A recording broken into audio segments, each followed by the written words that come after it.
Well, welcome, ladies and gentlemen, here to the Kansas Speedway. It's the USRA right here on your Turn 3 Racing Network. And as always, here on a Thursday night, it is Muth in the booth. We have a little bit of a special guest who will be joining us here in a little bit. One of the drivers out here for the USRA. Unfortunately, has some equipment malfunctions and won't be able to race tonight, but he's going to give us a driver's perspective up here from the Kansas Motor Speedway. So Ryan Jones will be joining us here in a little bit. We're running a little bit behind the 8-ball here coming into the Kansas Speedway, so let's just jump right straight here to the USRA Cup Series point standings after 8 events coming into round number 9 of the season.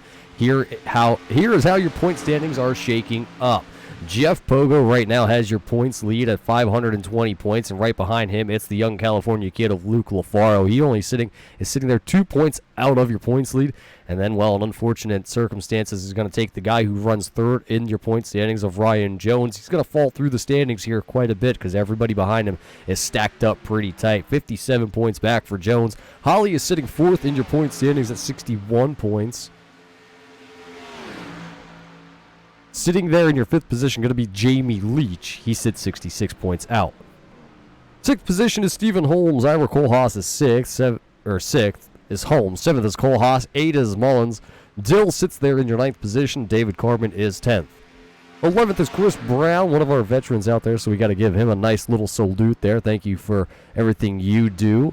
Jared Hagedorn runs in the 12th position. Aaron Davidson is 13th. Sturgill is right there in 14th. Ott is 15th. Arison 16th. Bromley, well, you're going to see a lot of great cars out there by Bromley tonight. He is 17th in your point standings. Chase Berry is 18th. Dennis Carmen is 19th. And Donald Bennett rounds out our top 20 here in the field. And unfortunately, like we said, we're running a little bit behind the schedule, so here's your national anthem. We'll be back with qualifying here for your Northern Plains Boxer Rescue 250 here tonight, presented by Jared Hagedorn from Kansas. Oh, say, can you see by the dawn's early light what so proudly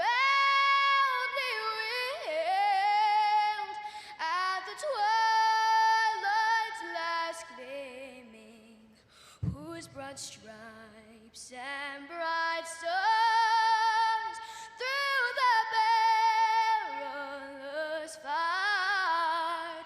Oh, the ramparts we watched were so gallantly streaming, and the rackets regular, the bombs bursting in gave proof through the night that our flag was still there.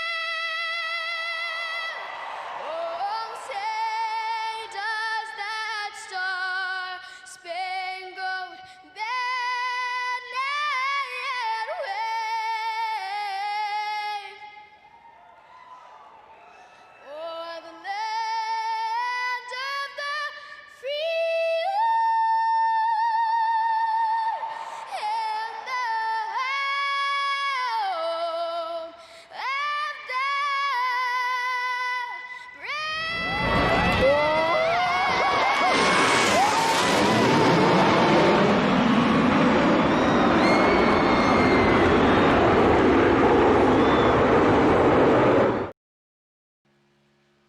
Oh, welcome back here, race fans, to the Northern Plains Boxer Rescue 250. Qualifying here at Kansas Speedway has just begun, and let's see if we can find one of the drivers out there on track. It's going to be the number 90 of Michael Sturgill. Sturgill, one of the rookie guys coming in here into the USRA this year, and so far he's had a bunch of good runs, and he's going to look here from the Kansas Speedway to be able to capitalize on that. You see he's now officially on the clock here for qualifying. I believe I counted 23 drivers showing up here with their haulers and their cars unloaded here at the Kansas Speedway. And right now, the man who's on the kind of a little bit of a hot streak, you see him right there. Right now, he has the fastest time out of the 3 cars who have put in times. It's going to be the number 8 of Eric Holly.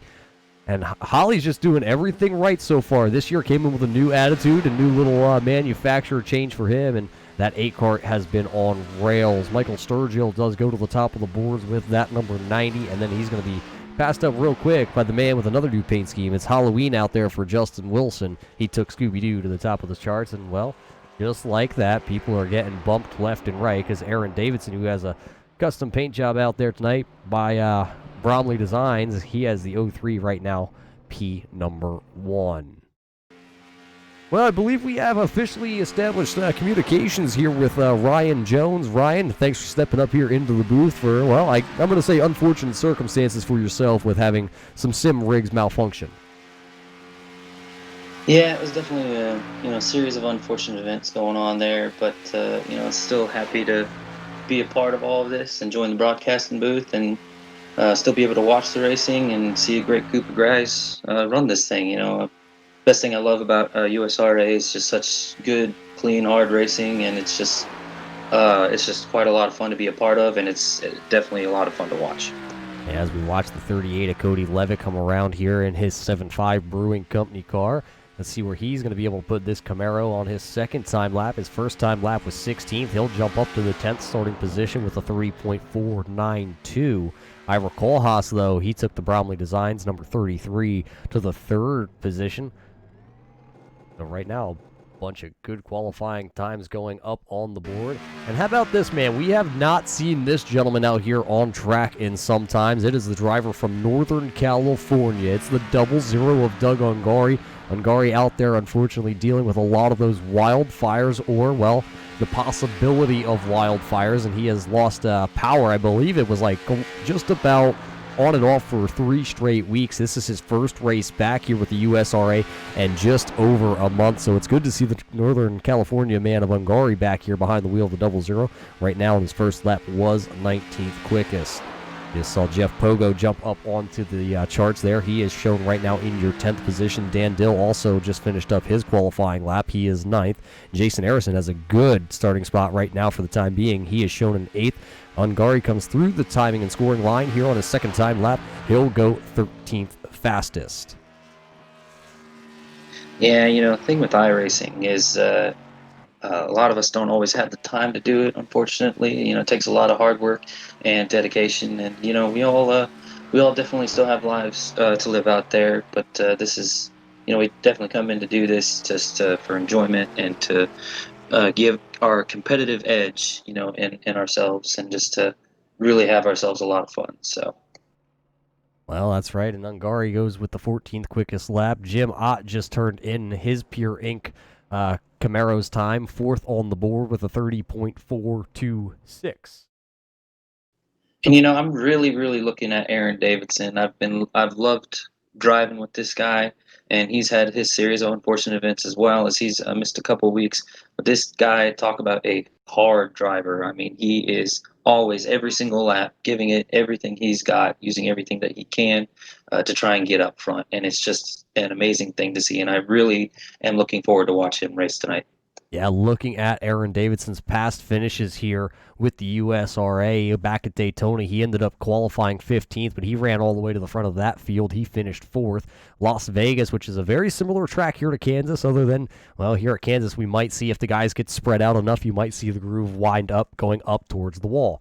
He finished 3rd back at Las Vegas Auto Club. He finished 9th, 6th at Phoenix, 30th finished there at the Texas Oval. Actually had to take a provisional. That's the one event that he did miss. Finished 2nd, though, at Watkins Glen after a last lap, last turn scuffle with a couple of your leaders. And then last week at Darlington, he ended up 9th. So some very solid top 10 finishes for the driver of that 03 car. We'll see where he's able to finish here tonight, as right now it looks like I don't see anybody else out there on the track here with just under 4 minutes left in the 10-minute qualifying session. So I believe Aaron Davidson might walk away with a pole. There's 3 drivers, though, that have not put in a time right now, as that is the 19 of Skip Carman and the number 1 of Chris Brown, along with Jared Hagedorn, who was nice enough to kind of give us a little insight of what the Northern Plains Boxer Rescue is. As there you see the checkered flag is waving here on qualifying, so Aaron Davidson will take the pole here for your MP. BR250, sponsored by Jared Hagedorn. We'll get to see if we can get a word in with Jared Hagedorn a little bit later But let's take you, as these guys are going to start to take to the grid here, let's see if we can work you through your starting lineup here tonight. Starting lineup here, starting on the pole, we're going to go to the 03 of Davidson. Right alongside him, it's going to be stiff competition here. Justin Wilson going to roll off there in your second position. Third position here, Big absolutely. Country. And Justin Wilson, got to look forward to him. He is going to be incredible. He's been running good every week, and I'm really looking forward to see him. Yeah, right behind him, though, Big Country, number 33 of Cole Haas. And right alongside him, the driver of the 5 out of Michigan, it's going to be Jim Ott. Starting in your 5th position, the man who's making limited starts here with the USRA this year, it's going to be the number 25 of Jordan Smith, and California kid Luke Lafaro going to go 6th.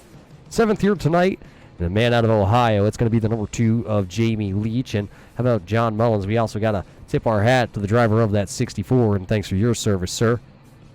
Starting 9th here, it's going to be the 44 of Jason Harrison, and rounding out the top 10, the man out of Missouri, that's going to be the 81 of Dan Dill. Starting in the 11th on his pogo stick here tonight, it's going to be the number 24 of Jeff Pogo, and right next to him, it's going to be that Pennsylvania man, the man with the orange hair, the 31 of Donald Bennett. The 38 out of Las Vegas, going to be Cody Levitt in the 13th spot. 14th, it's that Doug Ungari guy right there in the 00. 15th, though, it's going to be another one of those Ohio drivers, the number 30 of David Carmen. Right alongside him, going to be that 49 of Mr. Robert Dudley. Starting 17th, another, like we said, it's like the Ohio posse out here with the USRA. It's the driver of the number 8, Eric Holly. Michael Sturgill also going to roll off that number 90 car in the 18th starting spot here tonight. The number 7, Michael Bromley, he's going to roll off 19th. And boy, oh boy, does he have a lot of paint jobs out there in the field as I see him all gridded down there on pit road. The number 9 is Stephen Holmes, going to roll 20th. 21st to go to Chris Brown. Jared Hagedorn starts 22nd. 23rd going to go to Skip Carmen in that number 19. He'll grab shotgun to the field as these guys start to roll off pit road for the first time. We're about to go in just one warm-up lap here. Ryan, we're going to go green flag racing here from Kansas. Yeah, I'm just definitely looking forward to it. I love these kinds of tracks, mile-and-a-half track racing. I mean, we saw it on Tuesday in the Xfinity Series that they run in USRA. I mean, it came down to a photo finish with Justin Wilson and Eric Hawley. These guys, I'm talking about great drivers, and I can definitely tell you that it's going to be some good racing tonight as well. Well, there you see a real close glimpse there of the 03 Red Bull, usually on the front end of that car, but we're getting a little more into detail with the Bromley special on the front nose there of the Aaron Davidson car a little bit later. But Bromley going to lead us here to the green flag. Wilson's going to have his Scooby-Doo machine wound up on the outside, looking for some Scooby snacks here tonight, as we're waiting on the iRacing pace car to make the left-hand turn. It's going to be 160 laps, which equals out to, well, 245 actual miles here from the Kansas Speedways. They bring them down nice and slow, 2 by 2. A green flag is waving, and we are racing for the first time here in Kansas for the Northern Plains Boxer Rescue 250 and 2 by 2. It looks like a really good start throughout the field for all these drivers. Yeah, already they're just straight up side by side, and I can see a lot of side by side racing happening tonight. We can definitely have multiple groups here at Kansas, and you can definitely see one of these tracks. It'll be more primarily at the bottom lane for the first couple laps, and then progressively go up top. So we'll definitely see how it plays out and how long the green flag runs fast. Yeah, coming off turn number 4 here on the first lap. It's the 2 teammates down to the bottom. It's going to be the 03 of Davidson leading lap number 1 here from Kansas. And right behind him, it was Big Country Cole Haas following in his wake. Up top, though, you got 2 drivers trying to make the outside lane go. You got Wilson and you got Ott, and they are not afraid to lay the wood to each other's back bumper. Right now, though, it seems like that inside lane there is just a little bit better here on the initial drop of the green flag, as there you see the front 2 clear, and then you're going to see Wilson drop down there into the 3rd position down to the bottom lane. But he also kind of peeks out here on the front stretch, leading another lap, though, going to be Aaron Davidson out front. Yeah, and Jordan Smith, he was right behind Ira Colehouse and seemed to get a little too close on the front on turns 1 and 2 that last lap, and had to check up a little bit. And that's the thing with these cars. You check up a little bit, you lose a lot of your momentum, and you got to work very hard to try and get it back. Yeah, right now you see 25 of Smith there in the U.S. Air Force. Paint job to the outside there, and it looks like that 25 car, I've seen it a lot here, especially off turn number 4. We just did a race on last week, I believe, here at the Kansas Speedway, you're going to see these A-class cars because of the big wake that the car in front of you is going to punch in the air. You're going to get tight if you come off turn 4 right in the wake of that car, and you saw that last time by. Look at Dan Dill down there in the 81. He runs in the 8th position coming down here in turn 3. He is on the loud pedal trying to come through the field. Almost a big wiggle to the top side there. I think that was up to 44, Jason Harrison. They're going to take him 3 wide. Actually, that is Jeff Pogo. Different paint scheme on that 24 car here this week. Mission 22 on the hood of that Mustang. As they were 3 wide, Jason Harrison was actually down to the bottom there. Now he's going to lose a couple of positions. Harrison running in your 12th position in the other sponsored Pure Inc. Michigan 44 car. But out front, looks like there's a battle here, side by side down in the turn 3 with the 03 of Davidson to the inside. Wilson trying to charge and storm back on the outside. Yeah, it looked like we had somebody hit the wall earlier there. It looked like it could have been the number 30 of David Carmen. I'm not quite sure who it was, but definitely in that 3-wide battle, somebody got up in the wall there a little bit. So definitely very, very tight racing in these early laps. Yeah, there you can see the little bit of a gap that right now Davidson has as he is still continuing to lead the field here. We have a new driver inside the top 5. There's the number 2 of Jamie Leach. Some new paint scheme or paint colors on that number 2 here for Jamie Leach. I think it's possibly only the second time ever, and well, you know, I've been around the USRA for quite some time.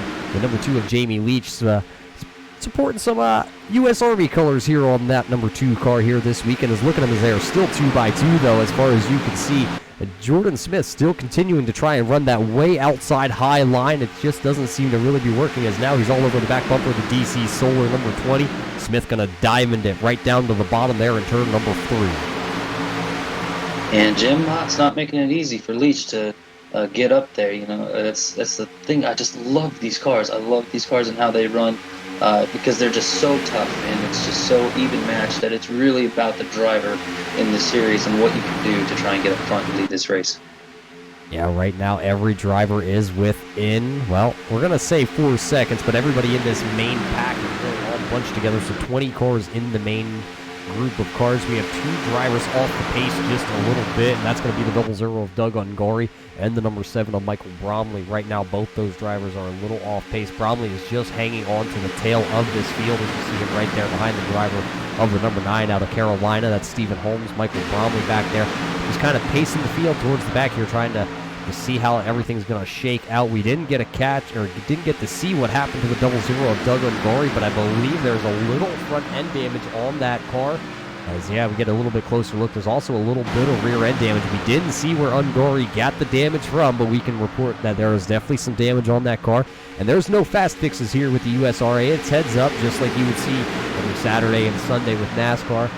You only get one car here, Ryan, and don't scratch it. Yeah, absolutely. You know, any slight amount of damage on this can really affect aerodynamics of the car. It's definitely not fun. I've had the experience in multiple races this year. I remember back at Las Vegas earlier, I had gotten into a little incident and was able to get myself up front. But man, as soon as I got the lead with that damage on the right side, I could not go anywhere. As we say, Hagedorn, he's about to spin out. Hagedorn running back there in the 20th position on the front stretch. Something that happened to that NPBR car, and unfortunately, it has gone around here, and that is not what Jared Hagedorn wanted to see here out of his car here, but I believe there's a little bit of damage. Let's check back here on the replay, see if we can get some camera angles here, see what happened to Jared Hagedorn on the front stretch here on lap number 10. Oh, it looks like he was battling with the number 30 of Carmen, and Donald Bennett with nowhere to go in the monster car. Hagedorn then sliding across the start-finish line. We're back her up once again, though, and see if we can see where that actually started as Hagedorn was battling with the number 30. Let's see if we go overhead. There you see he was Hagedorn battling in the hard middle. With everybody battling with Cody Levitt as well, and it's just a big old jumble up right there. And you know, one thing led to another on the front stretch, and that's ended up what happened. Yeah, off turn number 4. Let's see. It looks like Carmen may have came down just a little bit. Hagedorn didn't think he was going to be there, slid up the track, and Bennett, unfortunately just there and nowhere for him to go. So Hagedorn, Bennett, and the 30 of David Carmen all coming together as Jared Hagedorn down pit road to try and get some damage fixed here. Pit road not open for the 22 of Hagedorn just yet, but he's going to make a trip down pit road here. But I believe we're going to see a bunch of pit stops right here, and Justin Wilson had to lead at the time of the yellow, so he will lead all 21 drivers down pit road here. I don't think anybody's going to be trying to play a little strategy just yet, as, there's the 7 of Bromley. He's actually going to play the strategy. He's going to see if he can go get across the line real quick before Justin Wilson. So that leaves 19 guys down pit road. I think Bromley might just be trying to lead a lap here, get some points, and then go ahead and pit himself, because tires are just so important here. I mean, they run out quick. It looks like the 81 of Dan Dill missing his pit stop, or missing his pit board at least down pit road, so he'll take the drive-through and see if he can come back around and get himself 4 fresh tires. Robert Dudley is down on the way in the 49 ALS car. Who's going to win the battle off pit road? I actually think it might have been Jim Ott, as you see the 03 there with Davidson real sideways. Wilson was real sideways, and Wilson going to lose a ton of position. It looks like 12, almost, maybe, right about 10 to 12 positions down there on pit road. We'll have to wait and see where he's officially scored back here on the backstretch. Yeah, pit stops mean everything here too, so. So as we're here under our first yellow flag of the night for the Northern Plains, well, it may say Brewer on the top, but it's supposed to be Boxer Rescue. We'll fix that real quick here. We apologize for that little miscommunication there between our overlay system and presenting it to you. But the Northern Plains Boxer Rescue 250 here tonight, presented by Jared Hagedorn. You just saw Jared down there, unfortunately being the one that wrapped up there. You see him down pit road. Well, while we're sitting here, Ryan, let's see if we can get a quick word in with the driver of that 22 of Jared Hagedorn. Jared, do you have a copy? Is Roger here in the booth? Yes, sir, I do. Well, I know it's probably not how you want to talk to me here this early in the Northern Plains Boxer Rescue race, but tell us what happened there coming out of turn number 4 between you and the number 30 of David Carbon. Sorry. Yeah, I guess I watched the replay. I'd say it's probably my fault. Looked like I came up. Thought I had more room. And obviously I didn't. Well, we'll let you say that out there, my friend. But tell us how much damage is done to the number 22, and are you going to stick around here and try and log some laps here from Kansas? I had 8 minutes required. And yeah, I'll stick around. I sponsored this race. I'm running the paint scheme, so I suppose I should finish it. Yeah, as right now you sit down there, unfortunately, with a bunch of damage on that Boxer Rescue machine. Tell us a little bit about that while we have you here real quick. It's just a rescue organization. It's a rescue boxers and crossbreeds with boxers here in the Nebraska and Dakota and Iowa and Kansas area. Well, we appreciate everything they do for, we're calling them little puppies out there. You know, a lot of us have dogs, like myself. Jared, you also have some dogs. Ryan, I'm not sure if you do, but dogs are close to a lot of our hearts, and it's a good thing what some of these organizations are doing. So we appreciate you, Jared, for shedding a little light on the Northern Plain Boxer Rescue, and I believe we're going to go back racing here, so we're going to drop you back down there, and hopefully we can see you back out there on track here tonight. Sounds good. Thank you. So, a little bit of strategy here, Ryan. The number 7 of Michael Bromley running around the back of the field all night long here in the early going. He is not going to come down pit road. He's going to lead us back here to green on those old tires. Yeah, I'm wondering if he's just going to, see what he can do here. They didn't run a whole lot of laps here, but, it's definitely one thing to look out for because restarts with used tires, I mean, it's very easy to spin them no matter what track you're at. And I just believe we just got a lot of fast cars out here with Jim Mott and Luke LaFaro and Aaron Davidson. It's just going to be a really interesting restart. Yeah, it's early enough in the race, though, that if this strategy doesn't play out for Bromley, he'll be all right. So coming from turn 3 and 4 here, we're going to go back green flag racing with 145 laps to go here.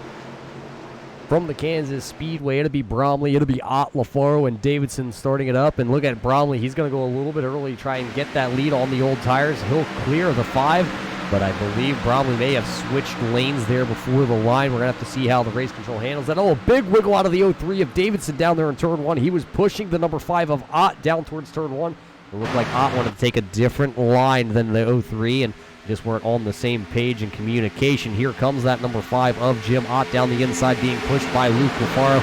He will take the lead. Looks like Bromley just going to stay to the high side here and not force the envelope on the old tires. Yeah, but this is going to kill Aaron Davidson hard as he's blocking him, and Ira Colehouse as well. So hopefully they can get around him cleanly. And just Jim Ott, he's also a very good driver. You know, as he won Phoenix, and Luke LaFaro, man, this kid is good. He's up there in the points with Jeff Pogo, and I'm really looking forward to see what this race turns out to be, because these guys are just really hard drivers.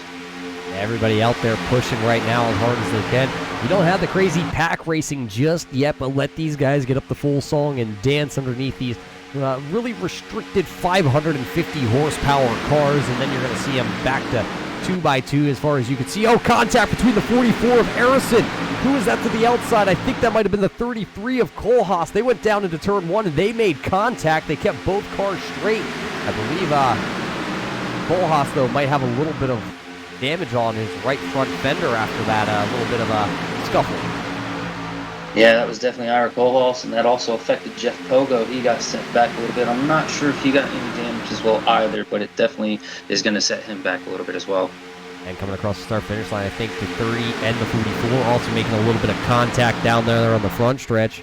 Jim Ott still out front. It's still Luke LaFaro. Justin Wilson's right there onto the outside of LaFaro machine. He's going to go down into 3. He'll put it right there on the door of the 20. Try and see if he can make the 20 tight coming through the corner. Releases off there just a little bit. It doesn't look like it's going to really affect the number 20 of LaFaro for the time being. At the line, though, will be Ott, Wilson, LaFaro, leads, then Mullins. Wilson, I like to see as the guys that he can really take care of his stuff, because at racetracks like these, you're running in draft packs, but you also have to take care of your tires. It's very, very important. The fall off on these tires can go away very fast, so you really have to take care of your cars. Yeah, look just behind that, those guys that we're talking about, and here comes the 49, the ALS Association of Robert Dudley. He's coming towards the front. He's one of those guys that tries to keep his nose clean, too. And this is the first time we've seen him inside the top 5 now, as he just passes barely the 03 there with Aaron Davidson down into the corner. So welcome to the top 5 here, Robert Dudley bringing that car. Maybe he can come up here and try and lead some of these laps here from Kansas. Oh yeah, and you also have John Mullins, and then you have Aaron Davidson coming back after he had the poor restart with Michael Bromley in front of him. Like I said, once you just get in that draft, just start taking care of your things, and you should get right up there as if you're a good hard racer. Like I said before, all these drivers they really want to get the win, every single one of them. Yeah, we reported early on 23 cars here showed up to the Kansas Speedway. Only 22 of them took the green flag. Well, Chris Brown, it's contact back there. I believe that's the 33 of Kohlhaas is going around hard into the outside wall as he spins back across the track. I think Dan Dill may have been involved in that one too. I know Jordan Smith, he was making it outside 3 wide, and it just didn't stick, and Kohlhaas tried to cut him off, and it just ended up causing that situation. Well, let's see if we can throw it back here on lap 22. The yellow flag comes out. Let's go back and see what happened on the backstretch. It may be a little bit too far, so we're just going to have to take a look. I do believe it is the 25 of Jordan Smith that's wrapped up with Ira Kohlhaas here on the backstretch. We may have said Dan Dill may have been involved in that. Correction, he was not. He was coming to a rest there. He was not trying to get involved in that incident, as you see him way back there behind this battle. Let's see as they come off turn number 2, what exactly happens here at about mid-pack. Looks like Jordan Smith is up there. Kohlhaas may not have known he was up there, and they made contact. The front end there of that U.S. Air Force number 25 is completely gone. And wow, look at Bromley just sneak through there, almost T-boning the 33 of Ira Kohlhaas. That could have been bad for the 2 teammates. Let's back it up, see if we can go on board with the 7 here of Michael Bromley as he was back behind these guys just a little bit. Let's go from the roll bar. You see all the madness happening out in front of the 7 here of Bromley. Yeah, Bromley, and again, he didn't pit that last time, so he had to start in the front. He already kind of fell back to about 16th, I believe, and that's kind of what caused him to be up in that a little bit. So it's a kind of a win-lose situation on a risk, and he ended up falling back into that situation. Yeah, he did get himself the bonus point, though, for leading a lap, and that's exactly what he wanted to do. And we had talked about how it's still early enough, as you see the 7 is down pit road. Now, he will put 4 fresh tires on. He may have learned that lesson just a little bit. Leading him out of pit road will be Justin Wilson, Jim Ott, and Jamie Leach. It's early enough now. Bromley knows the strategy of taking no tires versus new tires is probably not going to work. So it's early. He made the, we're not going to say mistake. He made the gamble and, well, paid a little bit of a price and made it out okay. Yeah, in this kind of racing, when it comes down to the end stages, where track position just means everything, that something like that for a guy that's desperate to win, that is a good gamble. And depending on the amount of laps that you've gotten on the tires, if you've only got maybe 10, 20 laps on, I'd say take the gamble, stay out, try and race for the win. But I mean, if you're running on tires that are 30 to 40 laps long, in my opinion, no matter what situation, you got to get some fresh rubber because it is so important with these cars. You really take off with fresh rubber on the cars. Well, let's see if, while we're here under caution flag, let's see if we can get a word in with the driver of that U.S. Air Force number 25 Toyota out there. Jordan Smith, you got a copy. It's Muth here in your booth. Gotcha, loud and clear. Well, I don't hear the excitement in your voice, Jordan, that we're used to hearing. Tell us what happened there coming off turn number 2 between you and the number 33.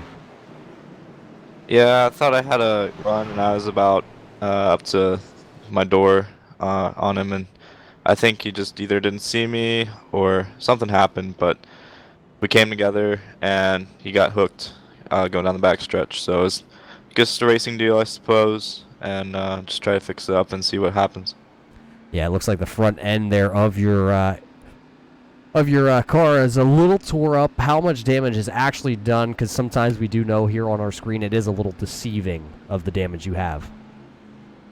So I had about a minute's worth of repairs, and I'm going to try to finish it up this lap, and we'll see what kind of speed it has in it. Well, we hope that 25 still has some speed there as you were up towards the front of the field here tonight. How is the racing out there on track been between the drivers? Is there a lot of give and take, or is it close quarters, door banging? Oh, it's actually been really great. This is kind of similar to a super speedway race, to be honest, with just this package and the progressive banking and everything. So it's very similar to Talladega and Daytona. Once we get a nice long run, we'll see who can manage their tires and stuff. But racing's been pretty good. All these guys are great. Well, there you heard it from Jordan Smith. Some damage on the car, but he's going to try and still continue to ride the storm out. He's going to try and come down here on pit road and fix the damage that is to the 25. Dan Dill also down pit road in the Blue Lives Matter 81 car. Dan Dill having a little bit of a different paint job compared to the rest of the field. We know Veterans Day is coming up here on the 11th of November, so we do tip our hat, give the salute here to all of our veterans. But Dan Dill tipping the hat a little bit to the other side. Blue Lives Matter, Police Lives Matter. Dan Dill, he talks about how all the time how all of our veterans, yes, they go abroad and they fight our battles for us abroad. But there's still fights here in the United States that need to be fought, and the police are the ones that put their lives on the matter day in and day out, and no matter what happens today, tomorrow they're going to put the uniform on once again. So we also tip our hat to Dan Dill for kind of putting that out there on his car, not being afraid to talk about our first responders, and we thank all of our police force. But we're about to go back to green flag racing here. Justin Wilson, Jim Ott going to lead us back here on lap 27 of green flag racing. Well, Jordan Smith took the words right out of my mouth. Like I said, in these short runs, it's definitely a lot about drafting. But then as the laps go on, it is all about how well you can take care of your tires and take care of your cars and see where they can perform the best. Yeah, let's look at everybody single file out. Well, we say single file out, and here comes Jim Ott battling right back to the outside here on the number 58 of Wilson. Ott has that outside, but he doesn't have anybody with him. Jamie Leach is going to fill the hole to the inside and try and push that 58 back across the line. Wilson's going to lead. It looks like his 8th lap here tonight so far at Kansas with only 28 laps in the books. Yeah, that outside line just doesn't seem to want to work again as it goes on with the drafting. And the more cars you have in the draft, the better it performs. As you see, making an outside move. Oh, and there's contact. I believe that's the number 5 of Jim Ott down the inside, and they're off the racing surface, so I don't believe a yellow is going to come out. I believe the 20 of Luke LaFaro is smoking as he pulls away from the incident. And Ott down there in the grass, and he's going to come back up. We are under caution flag now here. I don't believe anybody spun out, but I believe the yellow flag coming out. Yeah, Jim Ott and Luke LaFaro made some heavy contact, and that's what caused the issue, and unfortunately caused Luke LaFaro to smoke. He's already down pit road. Bad series of unfortunate events for Jim Ott and Luke LaFaro, as I've said before. Great hard racers.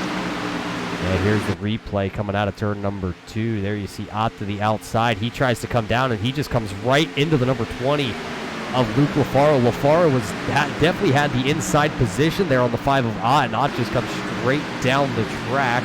And they make contact, and then unfortunately the yellow flag is going to fly. Let's go back here once again. Let's see if we can go over top here and follow the number 5 of Jim Ott. There you see him right at the front of the field here. Yeah, and it's like I said, and to say all the viewers at home, iRacing is very, very realistic. They try to really take damage into perspective of these cars, and what they do is they perform it in the amount of minutes that you have to repair it inside pit road, and it can be a very bad series because if you get heavy contact, you have damage that could take 8 to 10 minutes to repair, and then all of a sudden you're already 5 to 10 laps down.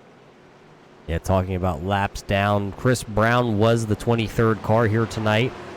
Didn't take the initial drop of the green, having some issues with his sim rig. He did make it into the race, though, but is shown right now 19 laps down, running in the 23rd position.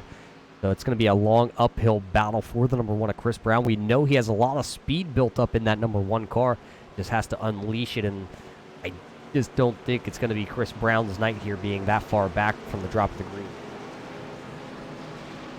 Yeah, and to go back on that replay, it's just really hard to tell. These cars, they're all over the place, and I couldn't tell if Jim Ott had any contact with anybody else. But even the slightest contact with another car can just send your car sideways and end up causing an accident. So it's just a very bad, unfortunate for Jim Ott, and again, just another great hard racer.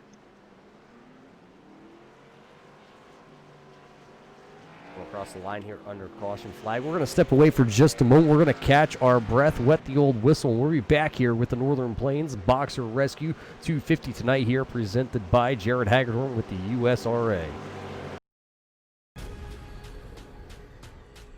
The most realistic online racing sim ever made. This is iRacing. Detailed laser scan tracks, fully dynamic, real-world cars, and over 50 series to choose from. 6 online world championships offering over $400,000 in annual prizes. This is the original esport racing game. This is iRacing.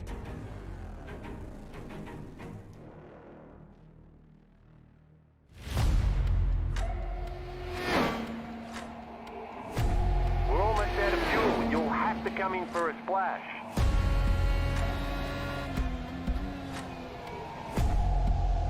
Three, two, one, now.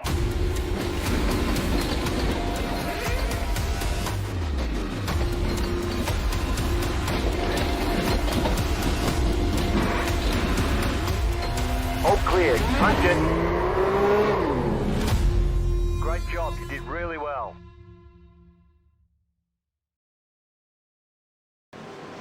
And welcome back, race fans, here to the Northern Plains Boxer Rescue 250 tonight. And we are back here, and we are lined up 2 by 2 here. It'll be Wilson staying out here on old tires. A couple of different strategies being played through the field. Looks like your top 10 going to stay out on 8-lap old tires. Everybody else came down. They grabbed 4 fresh Goodyear rubbers, a full tank of Sunoco racing fuel, and they're lined up towards the tail of the field here. But 129 laps right now left in this one. And Ryan, we've seen some good side-by-side racing so far.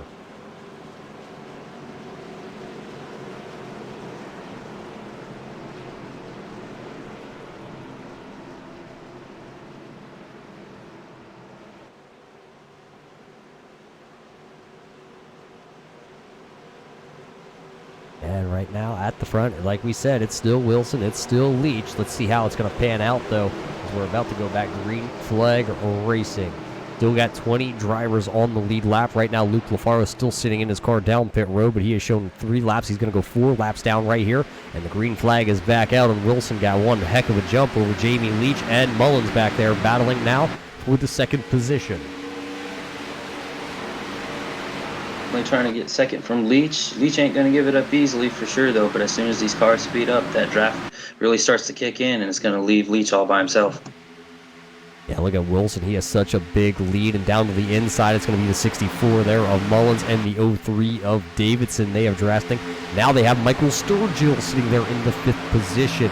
Sturgill is trying to bring that 19 machine to the front of the field here. Robert Dudley still sitting there. Jeff Pogo sitting in the 7th position. Eric Holly, who won on Tuesday night on a last lap, last corner pass, he is sitting there 8th with the number 8 car. Yeah, Holly is definitely a sleeper. He has been every year, or excuse me, every race. He definitely just takes care of his stuff throughout the entire race, and that's the thing I like the most about him, is he really knows how to maintain his car, keep it clean at the end of the race, and honestly, that's how he gets his wins. Yeah, all you got to do is stay around to the end of the race to have a chance, and that's what Holly is really good for, taking care of the equipment, being there at the end to have that chance to win an event. Can he do it here tonight? We don't know, because there's 126 laps to go, and out front here for for 15 laps so far tonight has been that 58. Wilson, he is just tearing up the inside lane right now. He has the man, the 03 of Davidson, right behind him. Doesn't seem like Davidson's in too much of a hurry at the moment to try and get around that 58 car, as he just kind of follows in the wake. Yeah, and I'm looking at David Carmen, just about entered the top 10. You know, he got in the wall earlier, like I said, and he's still been able to get up there and take care of his stuff and try and get a good finish out of tonight. So right now, looking through all the cars on the track, as there you still see Wilson out front. Wilson's going to give a little bit of air to the 03 down there with Davidson, trying to let that front end have air so it turns. A little bit of downforce on the front nose of the 03 is always a good thing. As Dudley there trying to work over that 46 of Mullins, and it looks like he'll have that position. The outside lane just not formed up. Sturgill's the one pulling the train to the outside for the time being. Look at Jeff Pogo. He's going to fill the hole down to the bottom. He'll be the 4th car, the 5th car in line, then will be the number 8 of Eric Holly.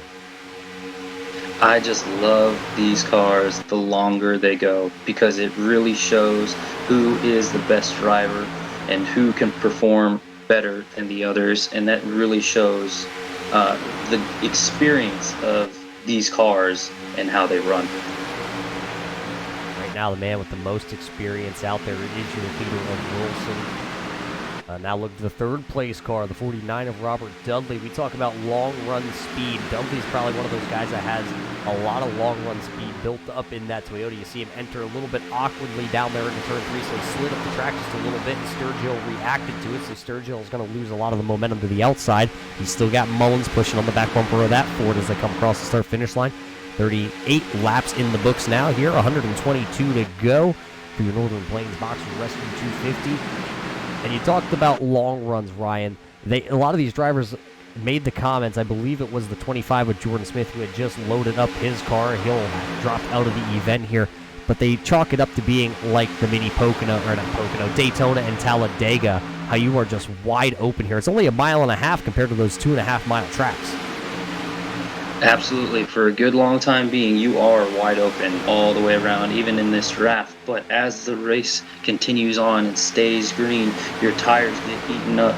You eventually have to get off that acceleration, and your car starts to get loose or tight, whatever situation at certain tracks. And it just really affects how it drives. And that's why I've always said to take care of the tires. You've been able to take care of your tires. Watch how much you turn on the corners, and if you can roll into them a little better, you'll be able to last a lot longer on those long green flag runs. And on this green flag run, now the 90 of Sturgill finds himself the 3rd car to the inside lane, and Dudley is going up there. He's going to try and see if he can make the outside lane work. Looking at Sturgill, I think he's been into the outside wall. I didn't catch it myself, but I think the front right of the 90 has a little bit of damage now, and that might be slowing him down. It might create that 90 car to become a little tight when he's back there in the pack. He might not be turning the way that he likes right now, as Jeff Pogo is going to look to try and go to the outside, as he's not going to have the room. He'll duck back to the inside lane. Absolutely, and it's like I've tried to say to the people at home, iRacing does a great job at laser pointing these racetracks and the cars to make them as realistic as possible. So everything that you see on the screen, these drivers are feeling as if it's real life, and it makes it tough for them. It makes it tough for me when I'm in the car, and it makes it quite fun to watch, in my opinion, because it just leads up to great, great racing. Yeah, and talk about great racing and hard and feeling everything. Justin Wilson and Robert Dudley just made contact here on the front stretch, and I know the 58 of Wilson felt it because you could see the fender on that left front there crinkle as they go down into turn 2 now, coming out of turn number 2. It'll be Wilson taking the lead back from Dudley. Dudley tries to throw a little bit of a block on Mullins, not going to be able to. So now Mullins going to try and take advantage here. Oh, he slides up the track, and I think he had to get out of the throttle there. That's going to allow the number 49 of Robert Dudley to go right back around him. Dudley holds still in that second position. Now Jamie Leach is going to fire off here and try and get around the outside here of that 64 car. Just no help out there on that outside lane as Leach kind of diamonds it off. He's going to throw a crossover move here. He's going to try to go to the bottom out of turn number 2. They will go side by side down the backstretch. Yeah, that 64 car is just looking incredibly tight right now, as well as the number 19, Skip Carmen. He got into the wall earlier. Looks like these cars just get tight the longer the run if you don't take care of your tires inside that draft. And, Robert Dudley, he's doing a great job being able to stay with Justin Wilson as he wasn't able to pass him. He looks like he's trying to pass him again. Yeah, and you just talked about the 19 of Skip Carmen. He got tight out of turn number 4, and he took that Ford Mustang down there through the grass. He'll re-enter the racetrack, but he was inside the top 10. I think it was right around the 8th position. Now, unfortunately, the 19 running in the 19th spot, about 15 seconds off the pace, and it looks like he has a lot of right front damage also. Let's check back, though, up here at the front with your leaders. There is Wilson still out front by about 0.3 of a second over Robert Dudley, and then about a half second back, you're going to find the 64, and then it's the battle between the 2 Ohio buddies. Well, I'll call it 3 Ohio buddies, I guess you will, as Carmen, Holly, and Leach all battle for the 4th, 5th, and 6th position. Carmen has it, Holly wants it. Leach is determined, though, to rally back through the field. Well, Roger, as myself, when it comes to these races, you can be buddies outside the track, but once you are in the cars driving, there is no buddies. It's pedal to the metal, and everybody's racing as hard as they can.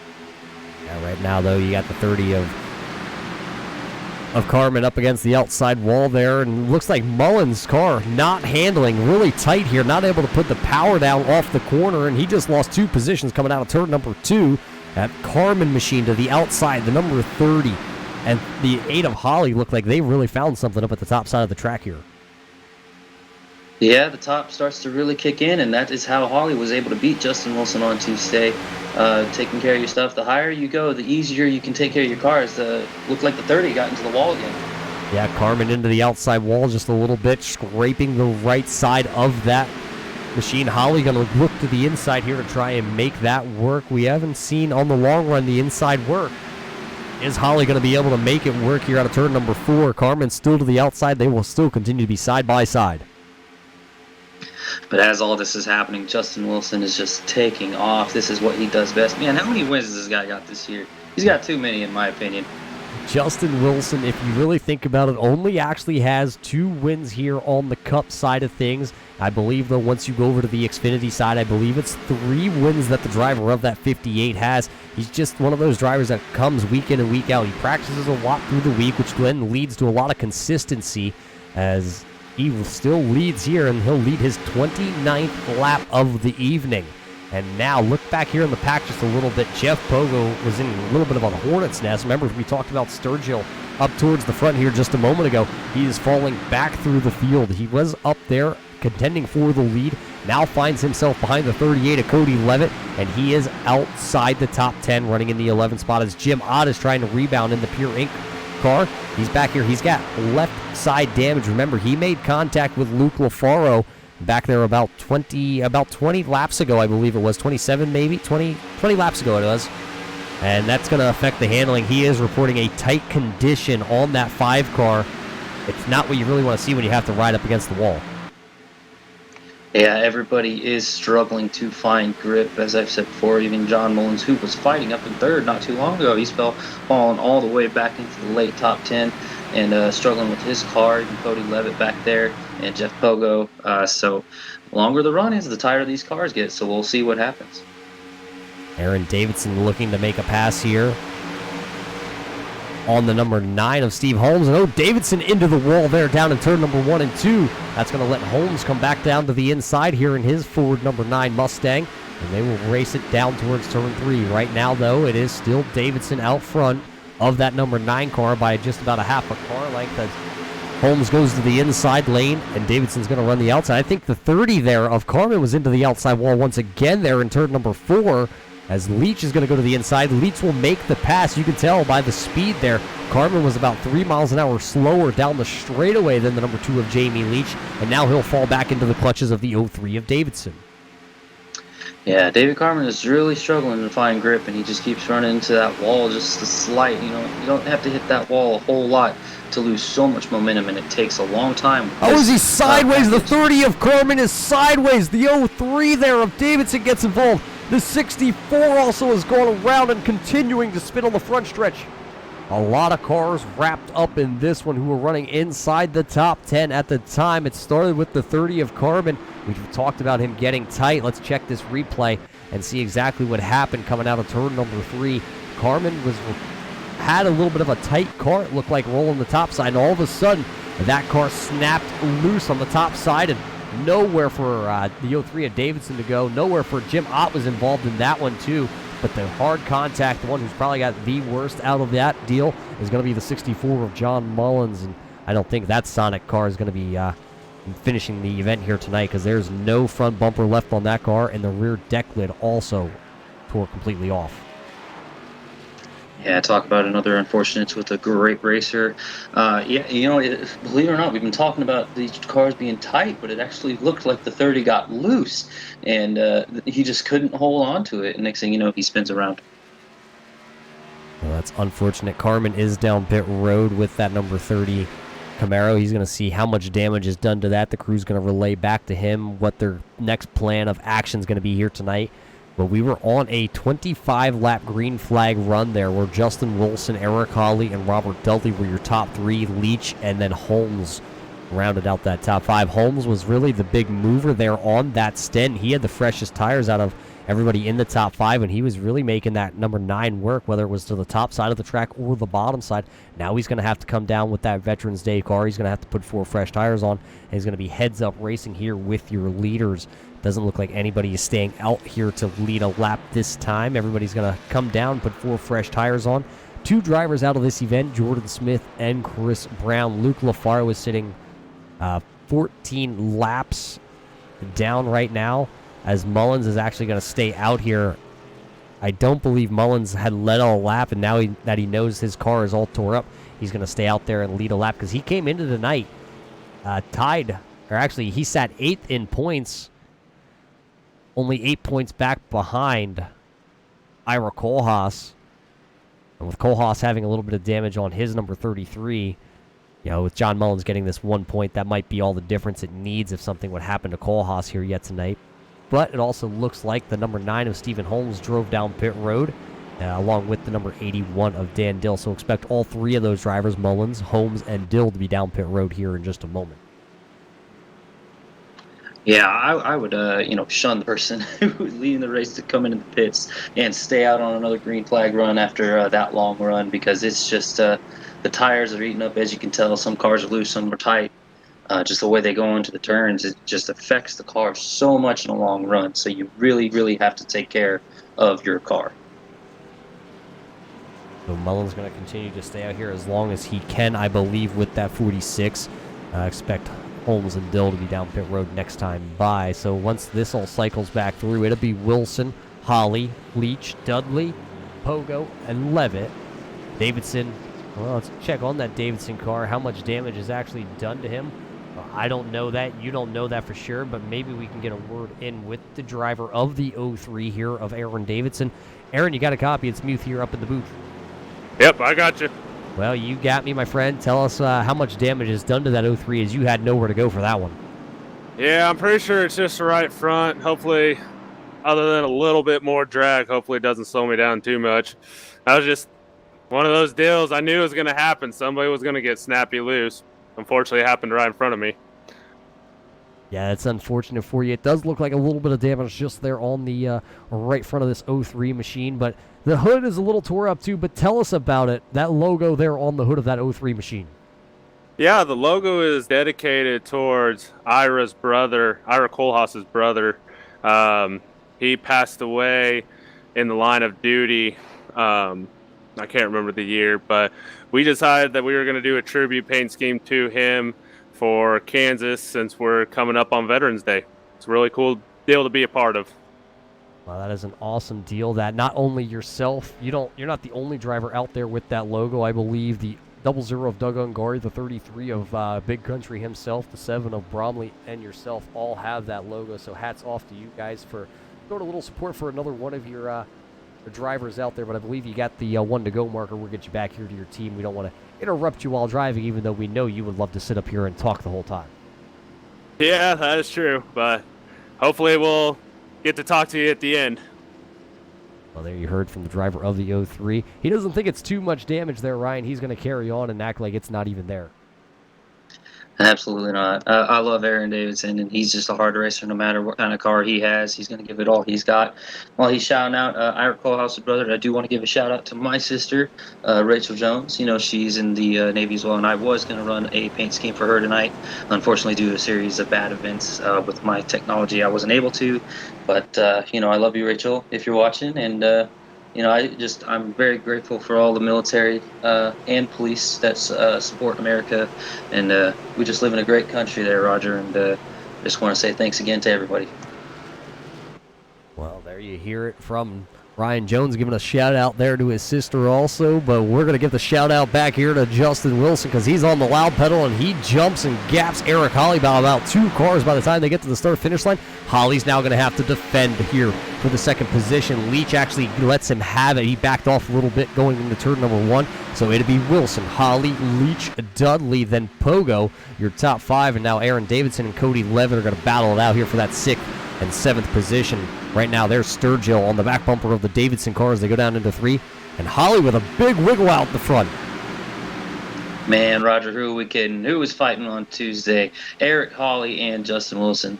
Holly has got the stuff, just like Justin Wilson. He's been able to get up to the front. I really love watching these guys race hard. Yeah, and they are racing hard at the front of the field here. Eric Holly now going to the outside. He's going to look to go around. Oh, and I'm not sure if that was a wiggle or a block move there by the 58 of Wilson, as Wilson saw the 2 of Jamie Leach get a good run going through 1 and 2. He went down to the bottom, and now Holly going to lose a little ground in turn 3, but here comes Jeff Pogo to save the day for the number 8 of Eric Holly. They're going to lock bumpers, and they got a good foe back, or friend, foe, whatever you want to call it. I'm going to say friend, foe is a wrong word, of Cody Levitt to the outside, and they're going to bring Sturgill along with them too. Yeah, well, Holly and Pogo, teammates right there, and you know, definitely, you know, while you have teammates out on the track and you want to give each other the support, when it comes down to the end of the day, it is still hard racing. Yeah, good hard racing, and look at Jamie Leach. He tried to go to the inside. Wilson through the block. Leach jumped right back to the outside. They are racing like this could possibly be the last lap as we come across here. We're going to have 99 more laps just like that right here from the Kansas Speedway. Whew. If they're racing this hard on lap 61, 62, just wait till you see the last lap here. Might see another last lap move, but they're side by side down the backstretch. There's Jamie Leach to the outside of the U.S. Army machine. A 58 car, though, that inside lane just seems to be a little bit better. Yeah, I can't fathom it, Roger. And looks like Justin Wilson is loose at this restart. He got a little loose earlier, and you know, it just looked like he's having struggle with his car. But you know, as long as the run it gets a little tighter, as Dudley got a little loose there into Davidson. Yeah, Davidson going to back off just a little bit. Dudley still running right here inside the top 5 with that ALS Toyota. He now runs in the 5th position as Jeff Pogo got around him. Cody Levitt still lurking in the background there in that 6th spot, still out front. It is still 2x2. And now Jeff Pogo going to go down to the bottom. He's going to see if he could push Wilson out ahead of the number 2 and then maybe possibly leapfrog Jamie Leach also. So 2x2 for the front 4 positions. And look at Dudley. He might be thinking about 3 wide. Eric Holly's going to slam the door though and go, no, not right now, my friend. 2x2 is just fine here for the front.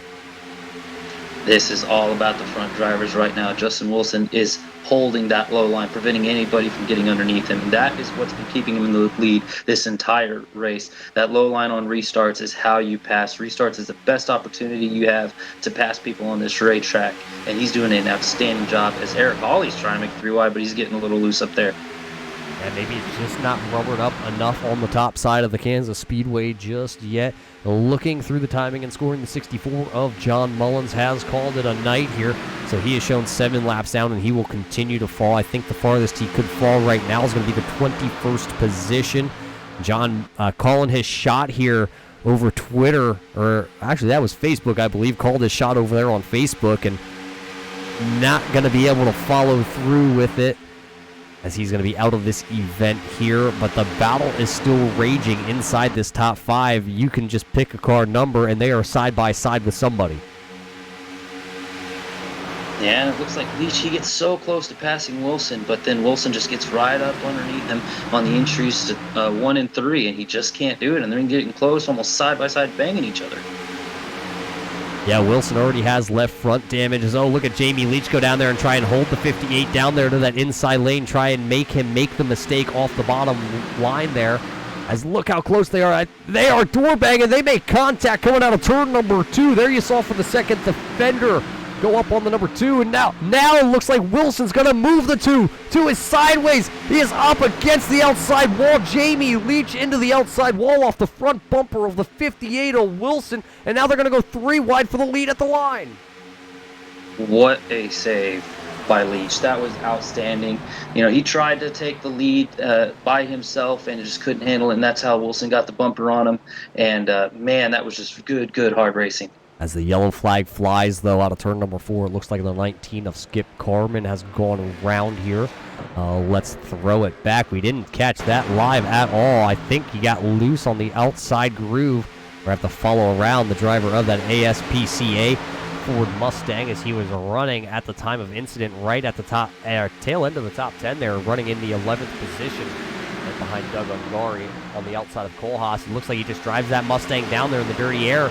Car snaps loose, and he tries to chase it into the fence. At least he almost got into the rear, right rear there on the 22 of Jared Hagedorn, but he was able to stay out of the right rear and just kind of self-spun himself there.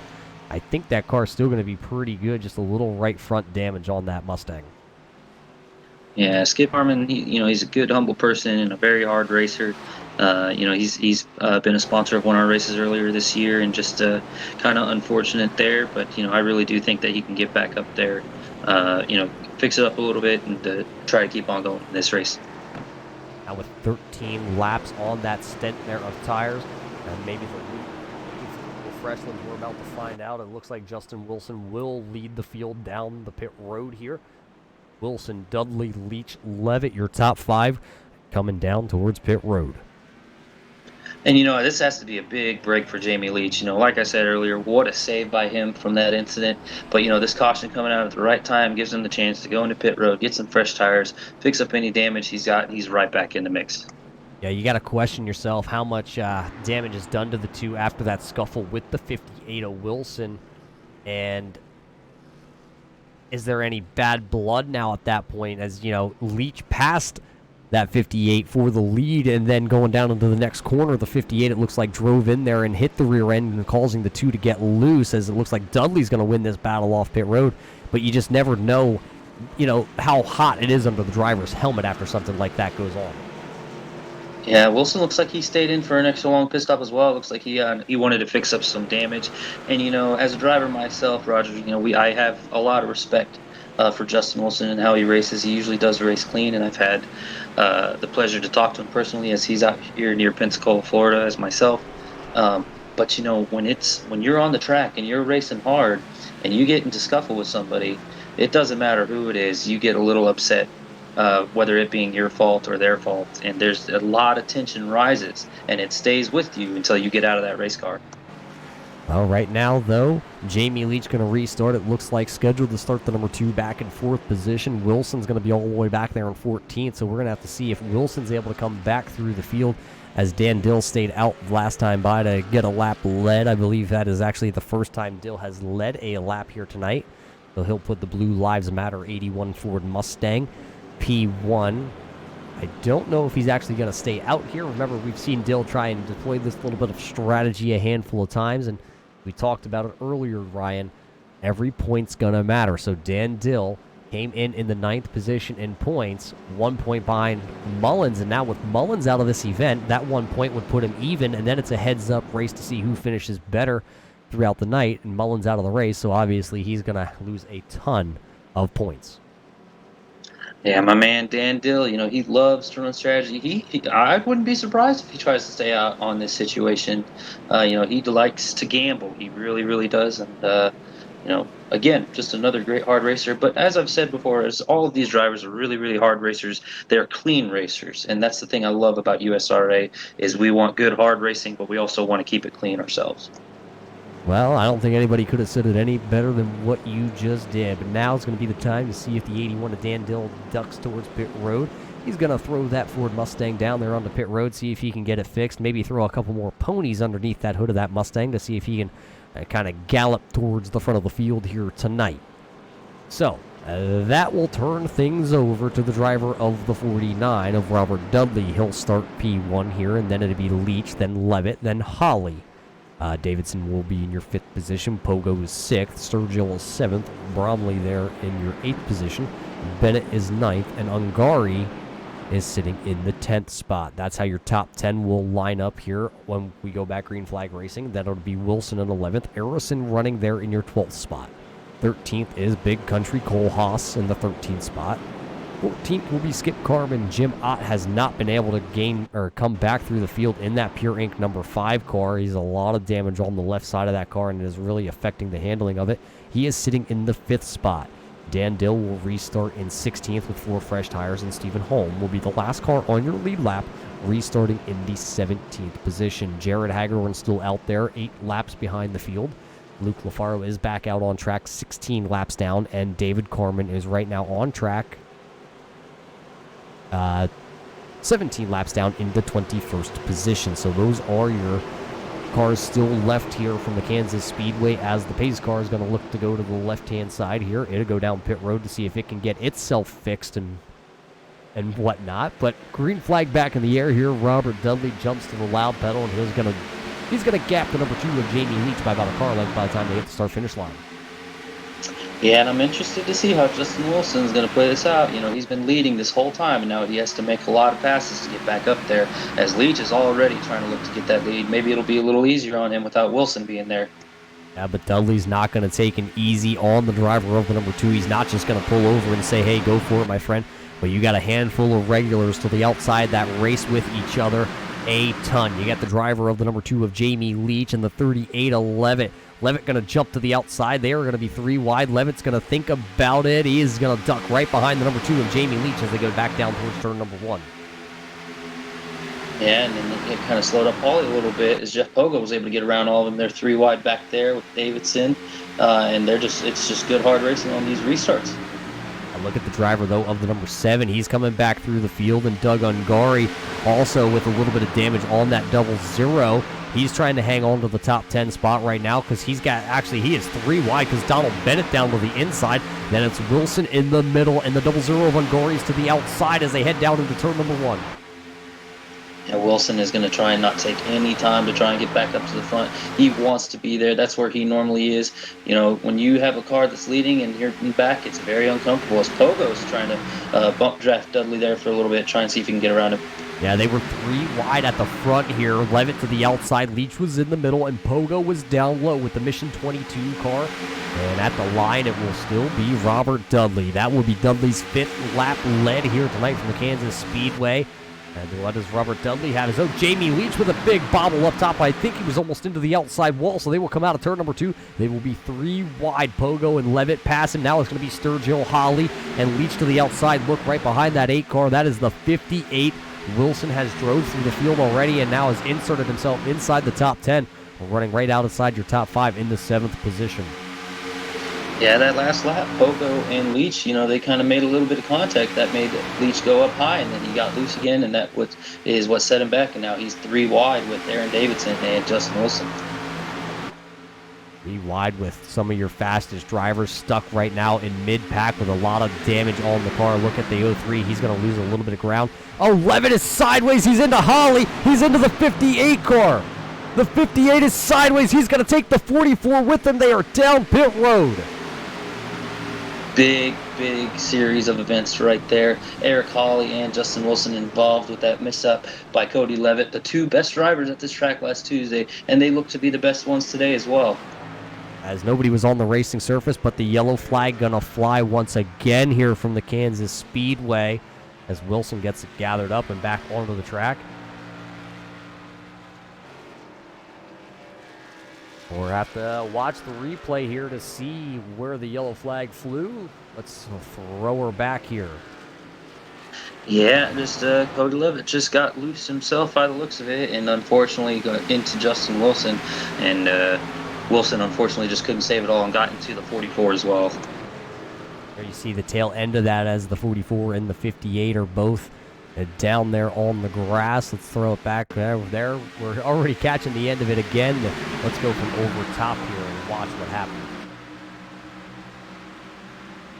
Well, and mishaps happen, in this kind of racing, and one thing leads to another. You had the mishap with Justin Wilson and Jamie Leach, and that set back Wilson. He decided to stay and try and fix his damage, which allowed him to get back there, and that's how he ended up being in that situation. So it's just another bad, unfortunate event for Wilson.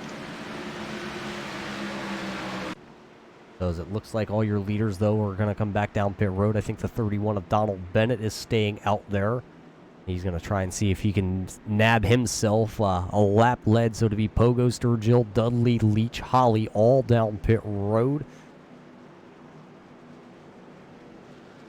Yeah, while Holly does have a little bit of damage, I think he, he's still in this fight. He can fix it up a little bit and see how long the wait time is for him and try and get back up there in the front to try and win it.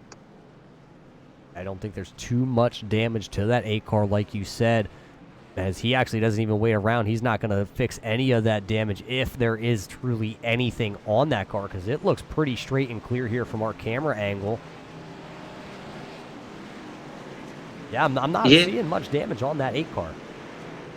Yeah, I was looking at it myself. Who does have a little bit of damage. I'm not sure where or when it happened. It was the 7 of Michael Bromley. I'm not sure when he was able to get some damage, but he has some on the right front there, and I think that's affecting him a little bit. Well, I'm not sure how many cars are left here at the Kansas Speedway that don't have any damage on it. I know the guy who's out there leading, remember, I don't think he's been into the outside wall himself yet. But remember, Donald Bennett nowhere to go early in the race and gathered a ton of damage on that Monster 31 car. Got a little bit of camouflage out there on that car, but he's shown in the first position for the time being. I believe he will be ducking down pit road here in a moment or two. Yeah, we'll see. That wasn't a very long run. I'm not sure when he last pitted. But again, when you only have 5 to 10 laps, sometimes you like to risk it and try and see what you can do up front. Yeah, it looks like right now on our timing and scoring showing that the 31 of Donald Bennett has been out there for 11 laps, as everybody else just came down pit road 1 lap ago for 4 tires and fuel. And we're just over the halfway point. If we could get a green flag run here, I believe we'd only need to make 1 green flag pit stop from this time to the end of the race. Well, maybe Bennett knows that in his fuel calculator, and he's just kind of staying out there. He's going to see what happens, kind of let the chips fall where they will at this point. Yeah, it's going to be interesting to see, less cars that get inside this pack due to damages or accidents, the better chance we have of a long run. So I don't want to see less cars get out, but I really do want to see what these cars look like on a really long run to see who is the better driver. Well, maybe once we go back green flag racing, that's what we're going to find out. We do know, though, Sturgill, who has come through the field in that number 90 car, he's got some speed built up in that Mustang, and right behind him, it's a Toyota. It's the ALS Association 49 of Robert Dudley. We know he has speed. We know Leach has some speed, but he also has a little damage. The 8 of Eric Holly is going to restart 4th. He has had a ton of speed here tonight. But the question is there any damage? We don't see it, but there might be something bent underneath the 8 car here tonight. The number 03. If you call the 03 a number of Davidson, he'll restart right there. And we know he's got damage on that car. And then he'll have Bromley to the outside of him. Ungari and Kohlhaas then the next two drivers.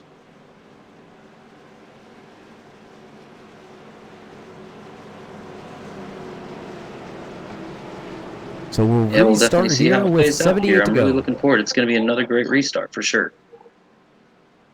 Yeah, 4 fresh tires. It's going to be that super speedway pack racing here once again, and it's going to show you who's got the damage and who doesn't. Wilson will still be on the lead lap.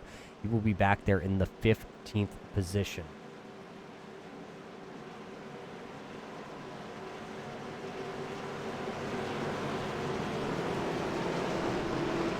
Go through turns 3 and 4 here with the iRacing pace cars. Lights off. That means we're going green this time by. To be 78 laps to go. Sturgill and Dudley are going to lead us to the green flag. Well, we do got to thank everybody, though, for tuning in here on the Turn 3 Racing Network as we're about to go green here. Thanks for tuning in on a Thursday night with the USRA. Tonight it's the Northern Plains Boxer Rescue 250 tonight, presented by Jared Hagedorn, and there it is. There's the green flag. Oh, a big checkup towards about mid-pack. Cars scattering. Wilson down to the apron. Levitt had to go way high, but Sturgill going to get away just fine. Yeah, Wilson's still in this mix a little bit. He probably has a lot more damage than he wants to, but, he is a good hard racer. We'll see if he can get his way back up to the front. At front right now, it is Sturgill, Leach, Davidson, as here comes Leach to the outside of the number 90, down into turn 3. Could he possibly pack some air onto that spoiler of the 90, pull Sturgill back, and maybe take the lead? He's only been out front for 2 laps as Jamie Leach. It's going to be a drag race to the start-finish line. Leach going to lead that lap, I believe. Leach is so hungry to lead this race. As soon as he can get to the bottom, you can really see him holding it and taking off in the longer run. But he is so hungry right now to lead this race. He is hungry, but so is Davidson right there in the 3rd position. He just moved from the inside lane to the outside lane. So to put 2 similarly colored cars to the outside, and now here comes Dudley. He's going to fill that hole to the inside. They got a little bit of a gap right now between themselves and Eric Hawley, but Hawley back there, not even a half second back. He still has the draft. He just has to figure out when he gets there where he's going to go. He goes to the middle groove right now. Stephen Holmes, though, right behind that 8 car of Hawley. He goes up top there. That's where he's been running most of the night with that Veterans Day number 9. And look at Ungari. He's just sitting right there in that 6th position. Right behind Eric Hawley also now. And Ungari's hungry after a month off here from the iRacing platform to possibly sneak out a win here. He could be the underdog of the year if he would win here tonight at Kansas. Absolutely, and again, I'm looking at Eric Hawley as he likes to take care of his stuff. As I said earlier, he got in that little mishap earlier, and we've said we don't really see any major damage. As Dudley's going to try and take it 3 wide, he makes contact with Hawley. He's definitely not going to like that. Robert Dudley and Eric Hawley making damage, and then Dudley's going to get smacked by the 44 down there in turn number 3. Dudley goes from second all the way back to 15th right now and makes contact with the 44 of Jason Arison. That's going to put us back here under yellow flag. We'll throw it back. We'll take a quick look. We caught that live. But let's see, down the backstretch they go. Hawley and Dudley make contact, and then Dudley down onto the apron with that 49 car. Rides it out, thinks it's clear, comes back up, and unfortunately the 49 car just does not stick down there onto the inside like Dudley thought it would. Up the track it went. Unfortunately, Arison nowhere to go, runs right into the back of the 49 car. And I think that actually is going to disqualify the 44 of Jason Arison, unfortunately, here from Kansas, just over the halfway point. Yeah, it's the second incident that the 44 has been involved in. And just looked like for Dudley, he definitely thought he was going to be able to make it stick a little bit more as he got into that incident. But, with this progressive banking, it's just near impossible. If you get involved in an incident like that, you have to brake check and hold yourself onto that bottom lane. Unfortunate. A little bit of games being played by a couple of these drivers out there. Jamie Leach, Sturgill going to stay out. Davidson, Hawley, Holmes, and Ungari also going to stay out. Kohlhaas going to lead everybody else from the 7th position all the way back to, I believe that's the 15th spot down pit road. And while these guys are out there making their pit stops and circling the track, we're going to step away and we'll be right back here for the Northern Plains Boxer Rescue 250 here tonight for the USRA.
Simulated racing can be awesome, but it can also be kind of a free-for-all.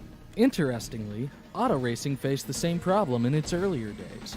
Whether it was on the back roads, the beaches, or the city streets, the racing was always fun. But there was always a certain level of chaos or danger, until some folks came along and put some order to all of this. Stuff like official racetracks, regulations about weight and equipment, and enforcement of standards.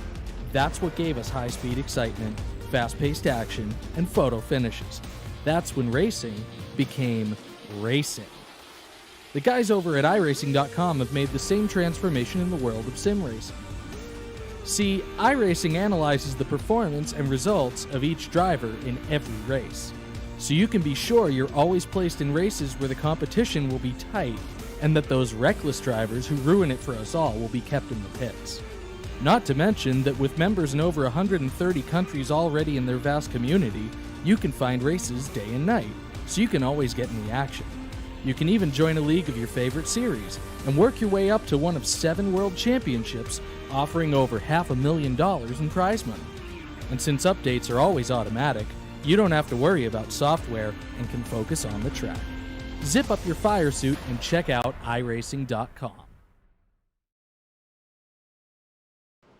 Well, welcome back, race fans. Lights on the iRacing Mustang are out here, which means we're going to go back green flag racing. 70 laps to go. Your top 6 not pitting here. They're going to play the different strategy. They're going to stay out and try and gain or kind of keep the track position over 4 fresh tires here. iRacing pace car going to go down. It's in the hands of Jamie Leach now. It's going to be Leach and Sturgill. Davidson and Holly as there's the green flag here. We're back to racing. Lap 91 starts right now. Yeah, Holmes had a little bit of stuff start there, and it's got the Wilson right up underneath him. He's going to try and get him around and go 3 wide on turn 1. Yeah, Jamie Leach, though, way out there, and now with Holly pushing the Davidson car, they're going to have a lot of momentum built up to coming to the back bumper as they separate. Now Sturgill's going to push the 8 car. Now Sturgill dumps out behind the 8 and goes to the top side. Holly all by himself down to the bottom, and Leach will be able to defend that position. Holly had so much momentum, he probably could have gotten around that whole pack, but Leach was able to block him there in 3 and 4. Holly's still looking fast after that incident. It's like we said earlier, I'm pretty sure he's still damage-free. Yeah, I think right now, looking through the top 5, I think he might be the only car in your top 5, because look at the 5th place car. That is Wilson. Remember, he's now got the 4 fresh tires, and he is on a tear in that 58 machine. He's got damage. We know. We can see it. It's front end, it's rear end damage now for the 58, but there's still so much speed in that Cartoon Network car. Yeah, these guys are racing like it's a super speedway and a short track at the same time. It is insane as Holly makes contact with Leach. Oh, as Holly down to the apron, then back onto the track. Sturgill sideways. Contact with the 8 and Wilson. And it looks like Sturgill's going to hang on to it, but I think the 19 of Skip Carman got turned around. Skip Carman going to go around off the front bumper of the 5, and then Bromley nowhere to go for him. And this one's going to take us a couple seconds here, Ryan, to really dissect what happened here with this one. Let's take a gander back and let's just see what we can find on this one. Yeah, Holly was taking it to the inside of Leach and just got some damage. Yeah, they made contact at the front, and then behind all this, you see Sturgill is going to go sideways as Holly came back onto the track, and then Kohlhaas nowhere to go down there. He's down on the apron, slowing down. They all gather it up, and then the 5 and the 19 make contact, and then the 5 comes back up across the track, and then right back down the track. Ott goes in that 5 car. We're watching once again, though, but we're going to watch what happens back here. Ott slows down for the wreck. Oh, Dudley and Carman make contact, which sends it into the number 5 there of Jim Ott. Yeah, as I was watching it live there, Holly was really trying to make an aggressive move to take that lead and ended up getting some contact with Leach, and he got into that bottom groove. And it just, all that time we were saying that Holly has no damage. Well, he definitely has damage now. Now let's watch this back here on board with the number 7 of Bromley as he was riding back there in, I believe that was about the 15th position as this all unfolded out in front of him. He slows down just about to a stop. He thinks he's going to be clear, and then all of a sudden the 5 of Ott back up the track, collects the 7 of Bromley, nowhere for him to go. Yeah, and Bromley, my teammate, he likes to race hard and race clean, and just another unfortunate event for him is he really just tries to stay in the pack and run hard and race clean, and just got caught up in just an accident that wasn't his fault. So it looks like the 9 of Holmes and the 81 of Dill will roll down through pit road once again. They will make their pit stop here in a lap or two. Jamie Leach will be the first one with 4 fresh tires down and away. Then it'll be Leach, Davidson, Holly, your top 3. Then it's Ungari and Pogo, your next 2. Levitt is 8th. Kohlhaas is 9th. Sturgill is in your 10th position. Well, while we're back under this yellow, we'll be right back here from Kansas.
Oh, welcome back. As you see, the lights on the iRacing pace car are off. Ryan, we are going to go back green flag racing with 63 laps to go. And I believe if you whip out your crunching calculator right now, these guys are just outside the fuel window for being able to make it right around possibly 50-ish laps on a green flag run.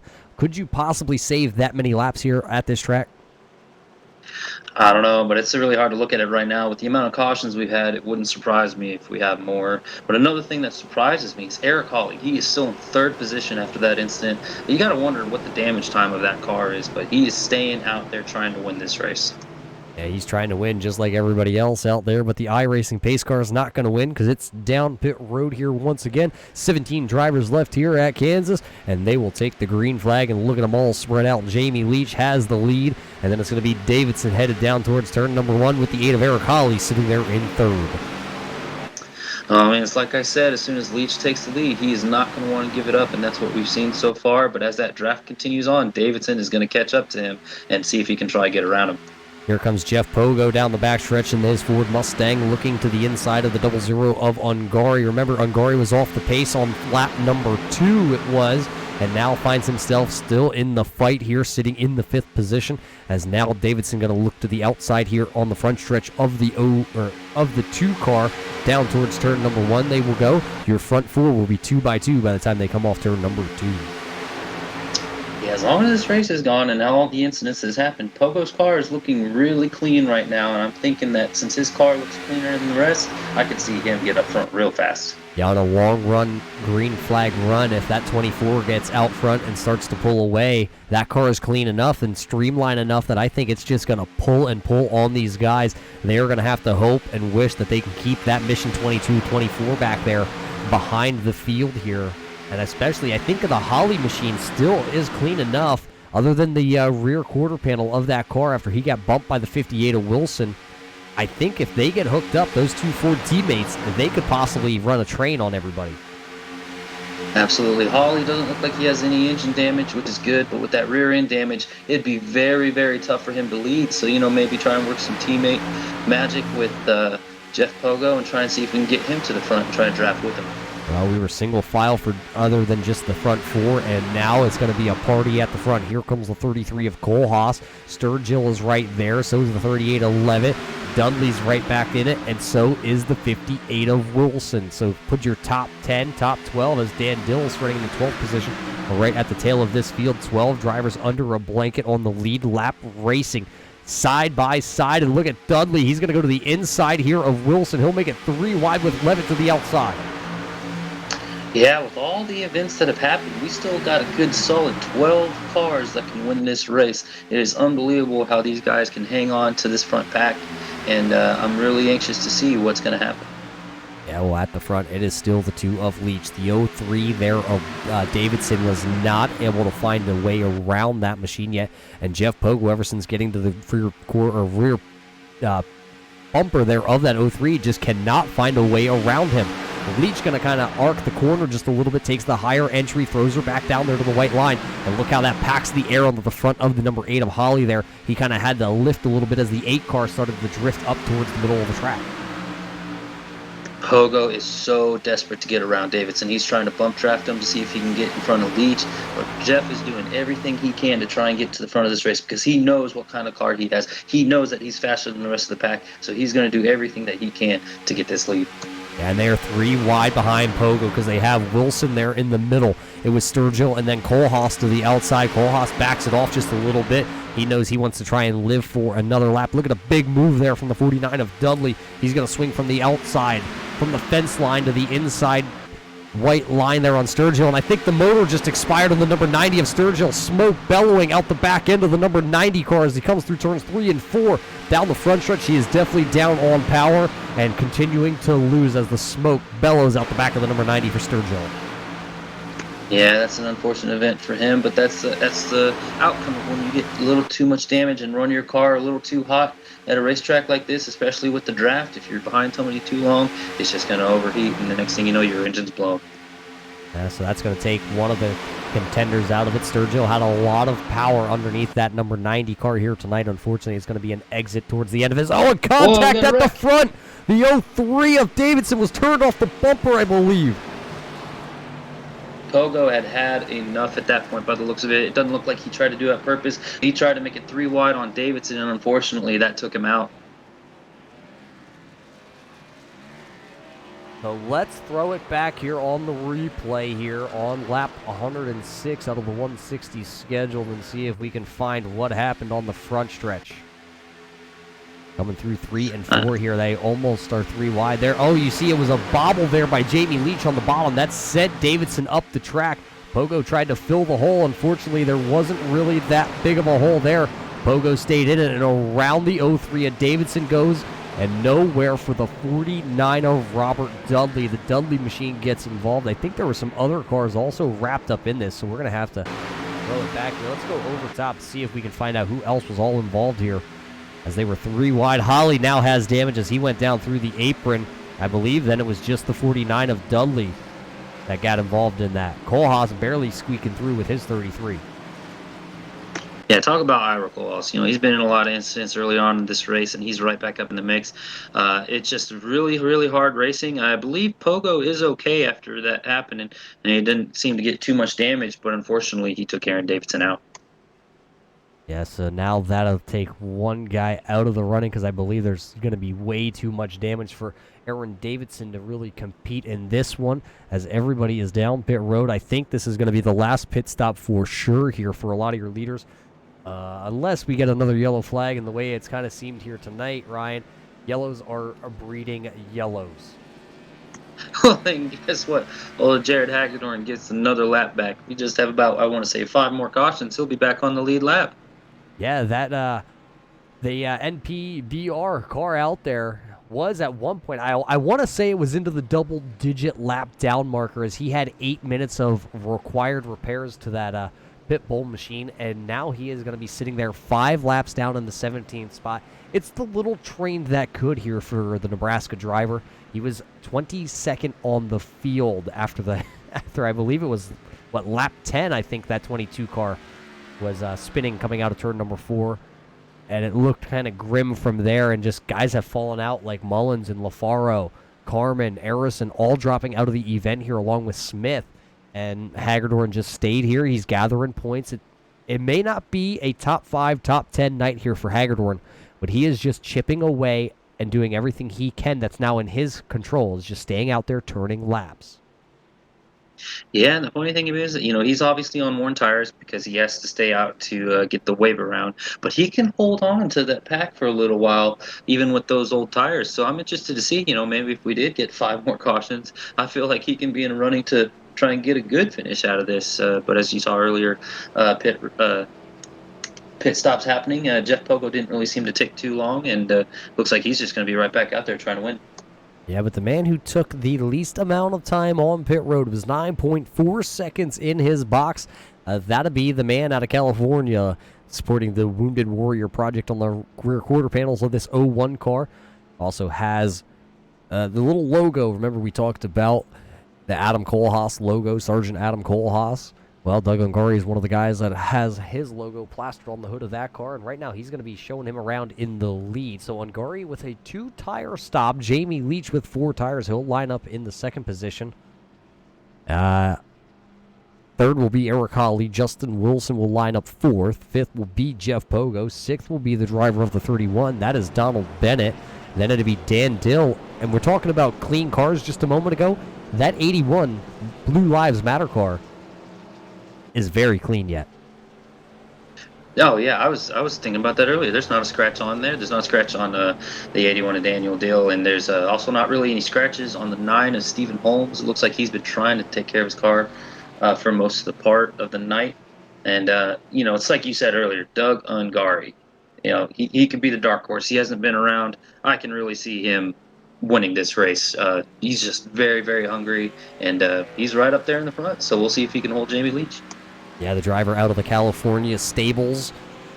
It races for the Don't Step on Your What racing, trying to pull one out here tonight. As the lights on the iRacing pace car go out, Jared Hagedorn going to come back around. He'll tag the rear of the field. He's shown 5 laps down, and I believe he's actually going to pick up 1 because I think Michael Sturgill just stepped out of his car. They're going to push that behind the wall, see if they can possibly get some work done to it. We'll find out if he's going to be able to get back out there on track, and I don't believe he will. I think he has actually exited the complex here. So the number 90 of Sturgill going to leave. So that's another position for Jared Hagedorn then. That'll move him up to the 16th spot.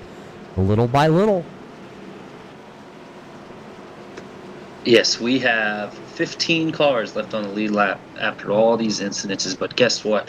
All 15 of these cars I can see pulling up to the front to try and win this race.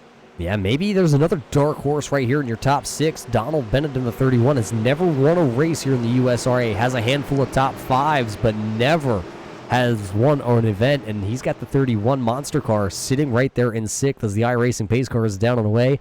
And Doug Ungari fires back off. Now he'll clear the 2 of Jamie Leach. That inside lane, we've seen it all night. Gets the better restart than anybody. And now here comes the number 2 of Leach. He's going to have to fight back on the outside here. Looked like Wilson was pushing him into 1 and then switched lanes. He'll go back down there to the bottom side. He'll push the 8 of Holly, and they are going to come like a freight train at that 0-0 down the backstretch. They're going to make it 3 wide here as Holly goes down low and Leach goes up high. They're going to freight train the 0-0, and Wilson's going to follow Holly to try and take up that lead as well. Ungari putting 2 tires on that 00, and then your leaders are going to split him, and he is still 3 wide sitting here for the second position. He has actually got some momentum in that middle groove. Down towards turn 1 they go, and it's going to be Leach to the outside. Ungari in the middle. Ungari slips a little in the middle. It's going to force Leach to the high side. Look at Dan Dill. He's ripping and roaring up there on the high side. He's now going to come up to the... Oh, contact between Leach and Ungari, and they all shuffle him up coming down the backstretch into turn 3. How was there not another incident there? I feel like these guys have learned from previous events. That was good, hard fighting right there, and for them to hold it all on to keep it going is incredibly impressive. Now out front with a tore-up race car, the 58 of Wilson has just pretty much clawed and scratched his way through a lot of these wrecks here tonight. He's been involved in, I think it was 2 or 3, as he slipped off turn 2. That's going to allow Leach to get to the outside. So it's the battle at the front. It's Wilson to the inside, and it's Leach to the outside. We have seen this earlier in the race. Both of these drivers racing hard. And then remember, Jamie Leach got the bump and up into the wall. The 2-car went. Now they're fighting here in the closing stages of the event. Did any of the drivers forget what happened? We're going to find out here, because look at Jeff Pogo. He's going to jump to the outside and see if he can tag the rear end of that 2-car and see if he can make the outside lane work. Donald Bennett with that tore-up 31, though, he is still sitting right there lurking in that background. Yeah, how many times have we seen Leach and the 58 of Wilson be side by side? It's been, feels like almost half this race. They're really racing hard. Leach wants to keep that lead. I'm really impressed about how long he can hold that high line, and I would like to hope that the longer this run goes, the more that high line will work for him and the tighter Wilson will get. Well, we'll find out here. 46 laps to go. Look at that inside lane there. You saw it. Wilson got a little bit tight. The car started to drift up the track. Jamie Leach has the lead. Can he clear him into 3? He clears him down into 3. He's going to come down and pack a little air. He didn't get far enough down, though. He left some air down there for the 58. But now he will take command of this race here, coming across the line. 45 laps to go. Jamie Leach inserts the number 2 back into the lead. Well, I love it when I'm right, Roger, but Wilson is not going to give up that easy. He's definitely going to do everything he can to get back around. Wilson is a leader. He wants to continue leading, but Pogo is also not going to give him any room. Pogo is in the points lead. He wants to win this race. He wants to stay up front. And then you have Hawley coming off the win on Tuesday. He's going to try and make a comeback up front as the 31 is going to go inside of him. Yeah, Donald Bennett may have a tore-up monster machine, but it still seems like it's actually pretty fast as he looks to the inside of Holly out of turn number 4. I think he might have it because Dan Dill in the 81 car, he's actually pushing that 31 down there into turn 1. And now Bennett's into the 4th spot. Dill is in 5th. Holly's all the way back to the 6th spot. And out front, they are still battling for the lead. Wilson tried to go to the inside, Leach through the block, and now here it goes once again. It's going to be a crossover down there. Contact once again between the 2 at the front of the field. Leach is sideways again off the front bumper of the 58, and now Leach is going to go around here coming out of turn number 4, and look at Jim Ott. It has not been Jim Ott's night. I believe I just saw Jim Ott X out of the event along with Robert Dudley, so 2 drivers not going to be happy here on lap 118. I am sure at this point the driver of the 2 car is absolutely fuming under that hood. Yeah, I'm very curious as to see what's going to happen after this week with the issues with Justin Wilson and Jamie Leach. It is very, very good hard racing, but that's the second time tonight that Wilson has gotten underneath Leach and gotten him loose. So it's good hard racing, but this is obviously not what you want to see happen in this league. Yeah, so you're watching your front 2, the 2 of Jamie Leach out front in the U.S. Army machine. Then you're watching the Scooby-Doo 58 of Wilson. Let's see what happens down here into the turn number 3. There you see Wilson and just kind of gets him loose, hits him. Leach goes to come back down, and then the 58 absolutely just turns him around there for the lead. Jeff Pogo misses it. Dudley gets involved in it right there. And then I think that was the 03 of Davidson, and then Jim Ott, nowhere to go, finds himself into the wall as Leach tries to gather up that number 2.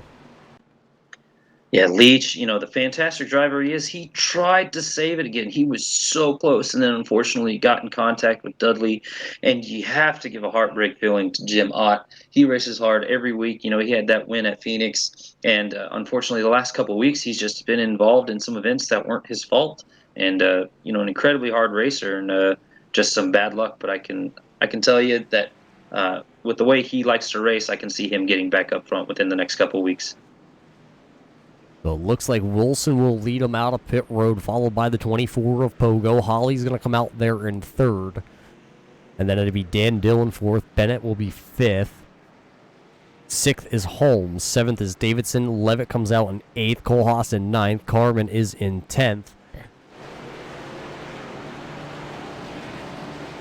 Yeah, and you look at the 9 of Stephen Holmes, he still looks like he has a clean race car, but another guy that has a clean race car, that 24 of Jeff Pogo. He has maybe a little bit of damage on that right front, but that's not affecting him that much.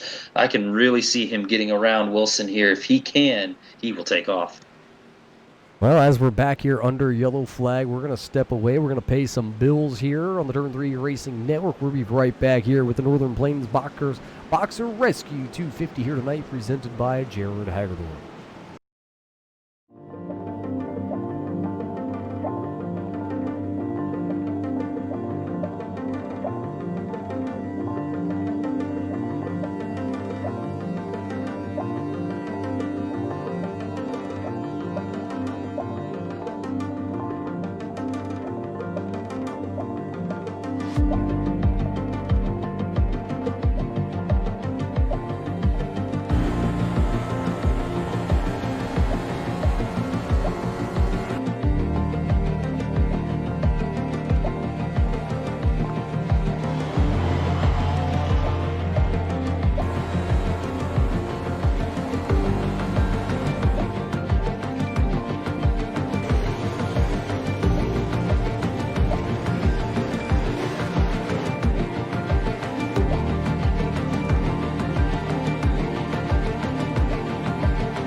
Welcome back, race fans, here to the Kansas Motor Speedway. It's your Northern Plains Boxer Rescue 250 tonight by Jared Hagedorn, right here on your Turn 3 Racing Network. We're going to line them back up here. 39 laps to go.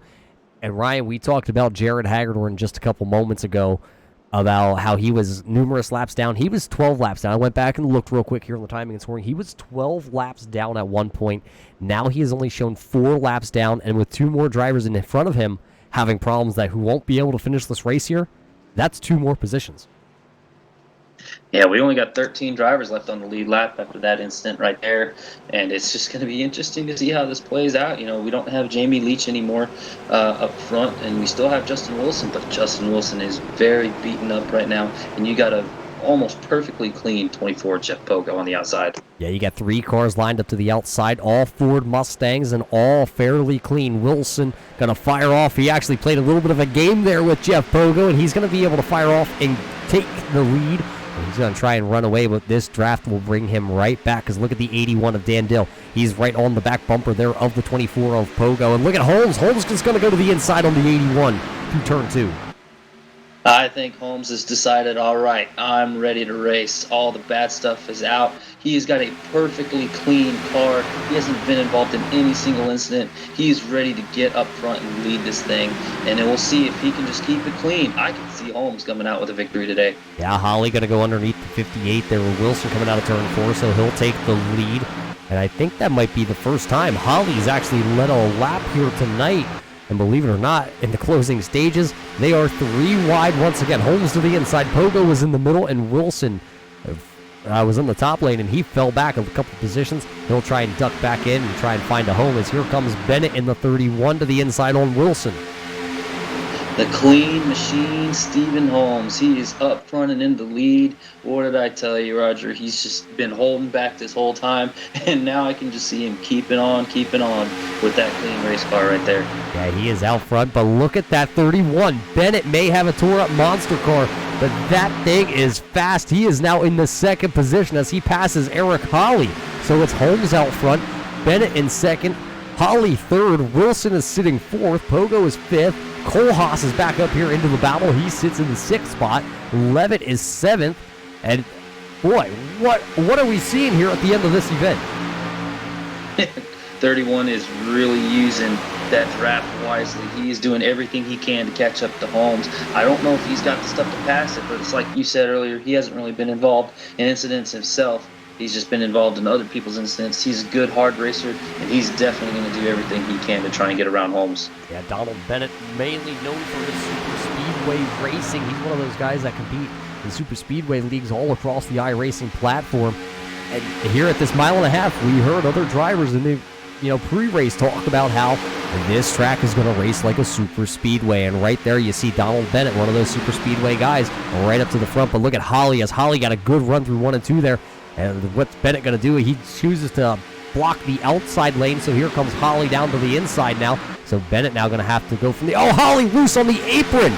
You saw him hit the white line, and that car just shot completely, just about almost went 180 on that, as Jeff Pogo was right behind him, as they will be 3 wide for a moment at the start finish line, and then they will file back down 2 wide, back down into the corner. Still Holmes and Bennett out front. This is exactly what Stephen Holmes wants to see. These guys fighting super hard in the back, so that way Holmes can continue with that clean air. Wilson is trying to get on the outside of the 31 of Bennett, but I just don't know if they have what it takes to get around the clean car, Stephen Holmes. Yeah, and I think I just saw the 81 of Dan Dill in his Blue Lives Matter machine. I think I saw him scrape the wall going down into turn number 3, so possibly some right side damage for the 81 of Dan Dill. We'll have to see if we can grab a camera angle on that sooner or later here as we still watch this battle for the second position. Bennett really is holding a good bottom line there in that car, as Wilson just can't seem to clear that 31. He got a good run, though, out of turn 2 that time, as they still not able to clear that 31 to the inside there for Wilson. Yeah, but the longer the run, the more the outside line likes to work. And just don't forget that 24 of Pogo. He's been caught up in the back a little bit with traffic. He's right on the bumper of Wilson. He wants to get back up there. He wants to fight for this lead. Yeah, don't count anybody out right now. Still within 1 second is the top 9 cars, 10 cars right there. Skip Carman's just hanging on to the draft. Aaron Davidson is very damaged in 11th. Michael Bromley is sitting 12th. Very damaged. Jared Hagedorn is 13th. 4 laps down. He just went around Jamie Leach because Leach is back down pit road with required repairs to that number 2 machine. So Leach is sitting 14th right now. The last car running here from Kansas. Yeah, and Pogo was able to get around the 31 of Bennett, and Wilson's been right underneath Holmes this whole time, these last couple laps. But again, I just don't know if he has the stuff to pass him. Pogo's still struggling to get around the 31 fully, because the longer this run goes, the harder it is to pass. So we'll see what happens. Yeah, Bennett's keeping Pogo down there as Pogo slipped a little bit. Bennett reacted to it, and then up the track the 31 went, so the 24 of Pogo will take that position. So Bennett's going to go from 2nd back to 4th for the time being.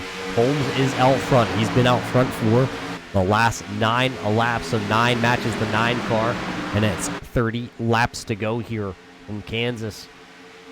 As somebody, I think that's Dan Dill, down to the apron there out of turn number 2. Yeah, I'm not sure what happened there with Dan Dill, but I'm keeping an eye on the line that 24 Pogo is running. He's running up on a higher line. I think what he's trying to do is take care of his tires a little more than the 2 leaders in front of him to see if he can utilize that. If this race does stay green, I can see him getting around him. Yeah, you never know what the man of the 24 has in the back of his head. Yeah, that guy works a lot of strategy out there throughout the night. He really tries to save his tires. But Steve Holmes, what can you say about Holmes? He is at home out front here. He had a good run Tuesday night in the Xfinity Series, and he is backing it up, saying, I belong here. I'm still impressed, though, with how tore up that 58 at Wilson is and how he's still sitting there in 2nd place.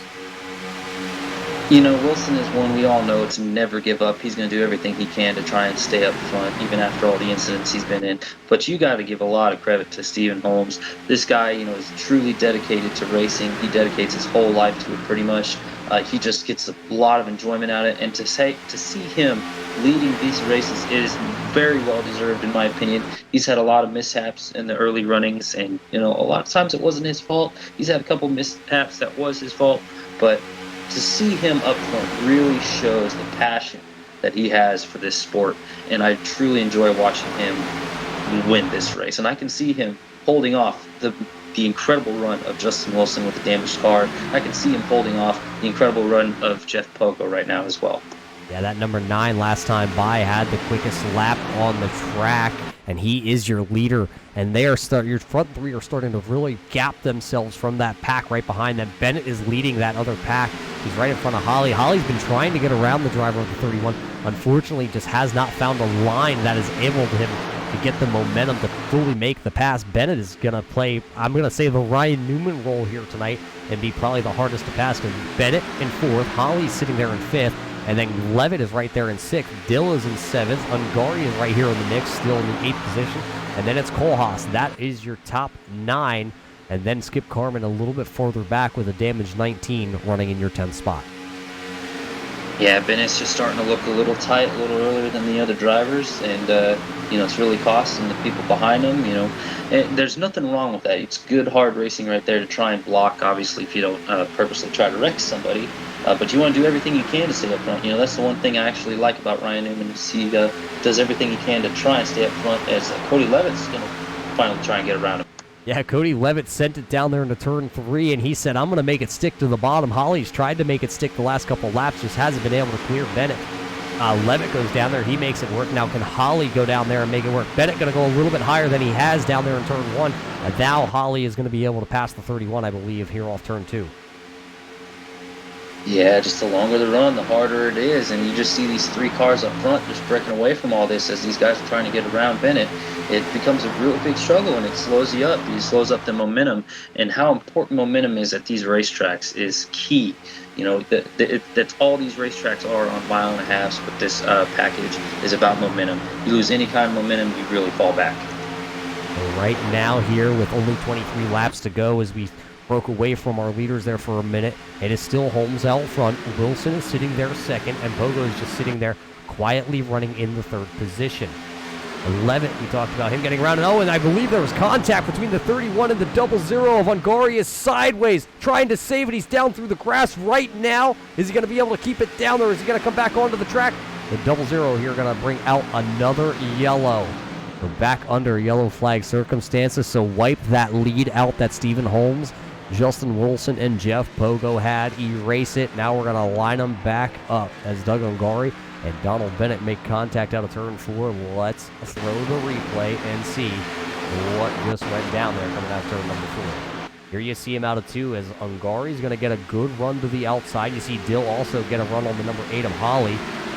So here comes Ungari down to the bottom. Oh, he actually hits the apron and comes up the track. It looks like Bennett held his line, and then the 00 got sideways. He tried to save it. He almost had it saved, but when the transition from the banking down to the apron was, it threw the car completely sideways. Around it went. Ungari had him locked up. He tried to keep it off the racing surface. Didn't want to bring the yellow out with 20 to go. Unfortunately, back under yellow flag we go.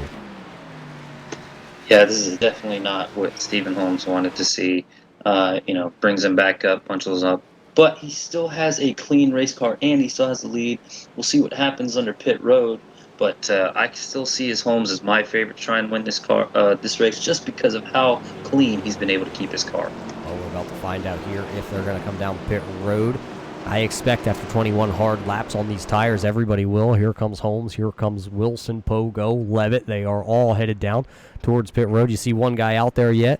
Well, that's the 22 of Jared Hagedorn. Guess what? He's going to get another one back. He'll be now 3 laps down. Yeah, you'd have to be crazy not to pit at this time, Roger, because you've been running a lot of laps. There's only 12 guys on the lead lap. Tires are everything, and if people stayed out and you came into pit road, you would be a rocket with those fresh tires. So everybody, in my opinion, most definitely get those fresh tires and see what happens in these closing laps. So let's see who's going to win this battle off pit road. It looks like it's going to be Wilson leading him off pit road, followed by Pogo. And then Bennett having one heck of a pit stop. Actually has the fastest pit stop out there under this yellow flag, so he'll restart in third. Holmes will lose the lead and lose a couple positions. He'll be shown in the 4th spot. Levitt comes out there 5th. Kohlhaas is sitting there in your 6th spot. Carmen is sitting 7th. Ungari is 8th. Bromley is sitting there 9th. Davidson is down pit road in 10th, and so is Dan Dilliet. Eric Holly, long time on pit road for the driver of the number 8. It looks like about 48 seconds, actually, for the driver of the 8. He'll come out in the 11th spot. Yeah, it looks like Holly maybe wanted to take up some of that damage time off of his clock to see if he could get any better performance out of his car. And with Stephen Holmes losing the lead, I really think he's just trying to keep his car clean, take care of it. The last restart he started on the outside, so him starting fourth really doesn't phase me that much. I can really see him getting right back up there for the lead. Yeah, but we have seen on the last handful of restarts that outside lane really has not got any good restarts. And that's where Steve Holmes will start. He'll start to the outside behind the 24, and then he'll have the 33 of Kohlhaas behind him. How hard are you going to be able to push there on that outside lane if it doesn't go? Yeah, and again, it's all about momentum. These cars are just so tough to drive, and on restarts, when you get that grip, especially on a night race, you want to utilize everything you can, especially in the closing laps, to get up front. And with Stephen Holmes in a clean race car, if he can utilize that draft the way he did the last time, it wouldn't shock me at all to see him back up front racing for this win here in the closing laps. Well, let's run you down through the top 10 once again as timing and scoring is officially cycled through. It'll be Wilson, it'll be Pogo, it'll be Bennett in third, Holmes, Levitt, Kohlhaas in sixth, Carmen, Ungari, Bromley, and Dill round out the top 10. Then it'll be Holly and Davidson, 11th and 12th. 13th is Jared Hagedorn, 3 laps down.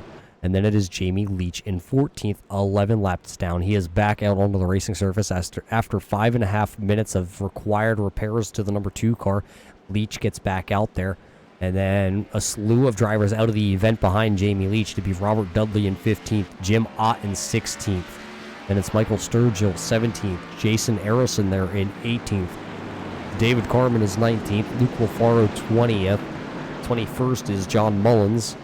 22nd is Jordan Smith, and 23rd here tonight out of Kansas will be the number 1 of Chris Brown. Yeah, this one's going to take a big hit for Chris Brown as he was up there in the points as well, and for him to finish back there for not being able to start, definitely going to take a big hit. So I'm not sure if he has a provisional or not, but racing with Chris Brown, I know that he's definitely not going to give up after this situation. He's going to come in next week racing very hard. There you see him lined up 2 by 2 with the iRacing pace car. Lights are off. The Ford Mustang is going to have to go see if he can find some blinker fluid because those lights have been flashing quite often here tonight. 18 laps to go right now. It'll be 17 to go when we take the green flag. And you're going to have 2 Fords to the outside, 2 dinged up Chevrolets to the inside. Who's going to win the battle down into turn 1? We're about to find out. There is the iRacing pace car down pit road, and it's in the hands of Wilson, Pogo, Bennett, and Holmes. And there's that inside lane. Wilson with one heck of a jump once again. Pogo not really sleeping at the tree, but just wasn't able to get to the throttle. Didn't know when Wilson was going to go. So loses about 3-4 car lengths by the time they go down into 1. But when they come off that backstretch, this is going to affect Wilson deeply because Pogo's going to have a bunch of momentum catching up to him. And when they get to him, he's going to do everything he can to get around him. Yeah, I think Wilson exactly knew what you were talking about there. You saw him kind of swerve coming down the backstretch to try and break the momentum, break the draft for the 24, but you can see it right here coming out of 4. He is all over the back bumper. He is pushing that 58 down the straightaway there, which could be a warning shot to the 58. I'm coming through one way or the other, but look at the outside lane. Holmes, Kohlhaas, Dill, they have the outside wound up right now, and they make it side by side for the lead. What did I tell you? Holmes is going to do everything with that clean race car to make that outside line works. He is doing it. He's doing everything he can. And Ira Kohlhaas got in the incidents earlier in this race. He's racing in the top 5 right now. Almost contact between 2 of your leaders as Jeff Pogo went to go to the middle there on Justin Wilson. Steve Holmes was already there. They almost made contact at the front stretch. That could have spelled disaster as they are out front with 2 of the cleanest cars. Wilson still going to lead with 15 laps to go down the backstretch they go. 2 by 2 for the first 4 rows they are. I'm very surprised with how much bump drafting Pogo is going on Wilson. If I was Pogo, I would do everything I can not to give the draft to Wilson, so that way you can slow him up and get a slingshot around him, or prevent the draft to let Holmes get around him. Use the manufacturers to your advantage. Use the clean cars to your advantage. Right now, Holmes and Pogo have the cleanest cars on the racetrack. You need to utilize that and let them get to the front. Yeah, Holmes looks like he has a really fast Mobile 1 Veterans Day number 9 as he is now shown out in front of Wilson. He clears Wilson by the time they go down into turn 3, and then Holmes is going to go down there and pack some dirty air on the front nose of that 58 car here. Coming back across the line, it will be Stephen Holmes once again out front here from Kansas with only 13 laps to go. This is incredible racing by Stephen Holmes. I am so happy that he was able to use that outside line to stay up there, get the lead back with that clean car. I mean, talk about dedication right there. You know, he's been able to save all his stuff for the very end, and I really think he can do it, Roger, to get this victory. Well, right now he's starting to drive away just a little bit. Wilson got tight once again there coming off the corner. Pogo's going to jump to the middle on him right in front of the 8 of Eric Holly. Now he's going to go back to the bottom. Does he have the room? Pogo does have the inside advantage right now down to the inside on the 58. The 58's going to come down and pack the air on the spoiler. They're going to make contact. Door banging off of turn number 2. Pogo got a little bit sideways but gathers her up.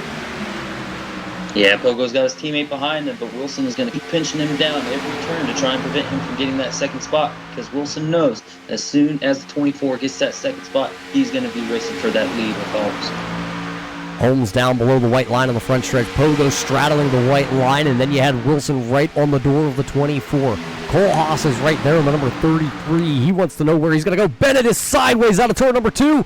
I think him and I believe that might have been Aaron Davidson. Bennett is sideways, and he is slow on the backstretch. Green flag is still out here at Kansas with 11 to go.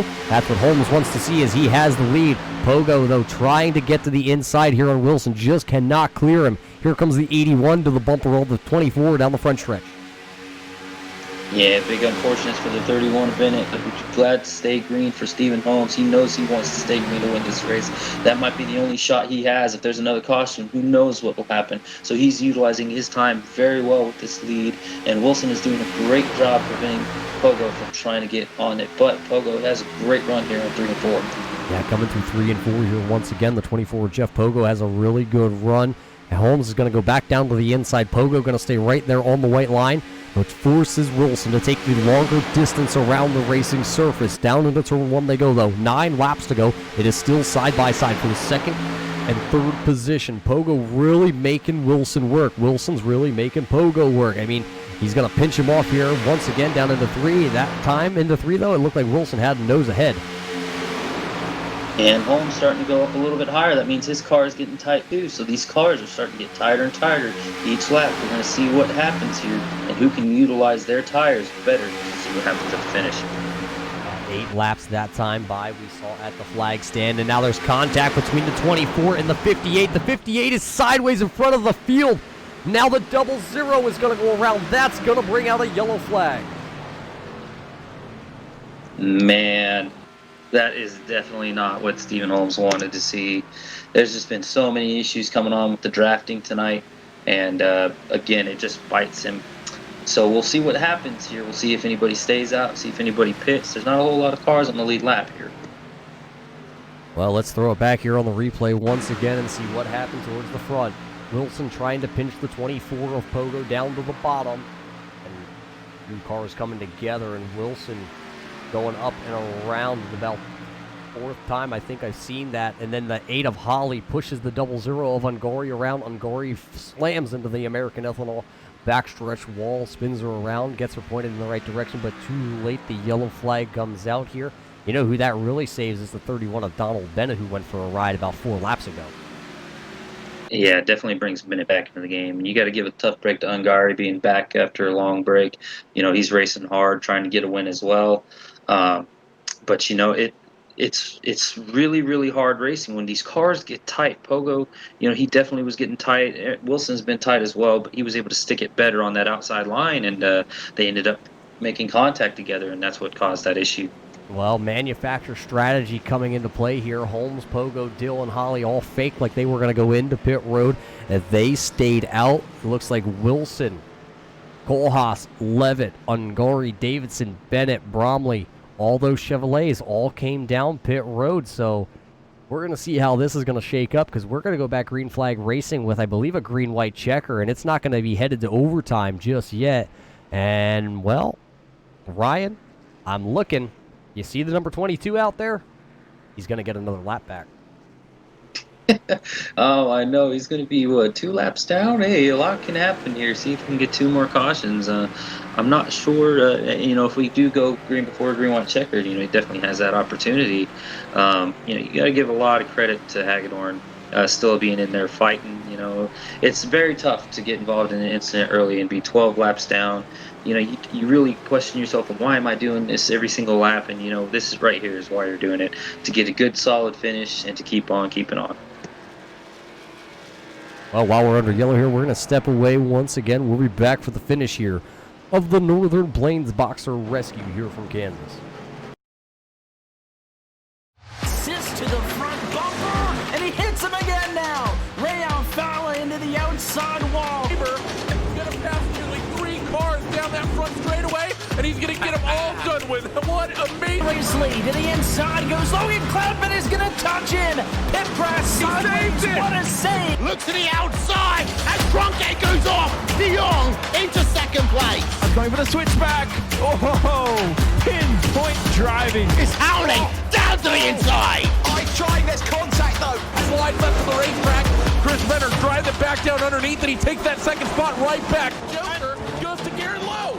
Garrett Lowe should take victory with all that contact. He's going to try and make the move around the outside the Parabolka. That's not going to work, but he's going to try and get the cut back here. Get the run out the Parabolka. That's beautifully done there. Michael Schubert, there's a little bit of door banging as well.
And welcome back. As you see the lights in the iRacing pace car go out, we're going to have a strategy play to the end of this one. It's going to be a green-white checker here. Holmes, Pogo, Dill, Holly, and Corman all staying out on the old tires. And there it is. They get one heck of a restart. Those 4 fire off like they are in synchronization at the front of the field.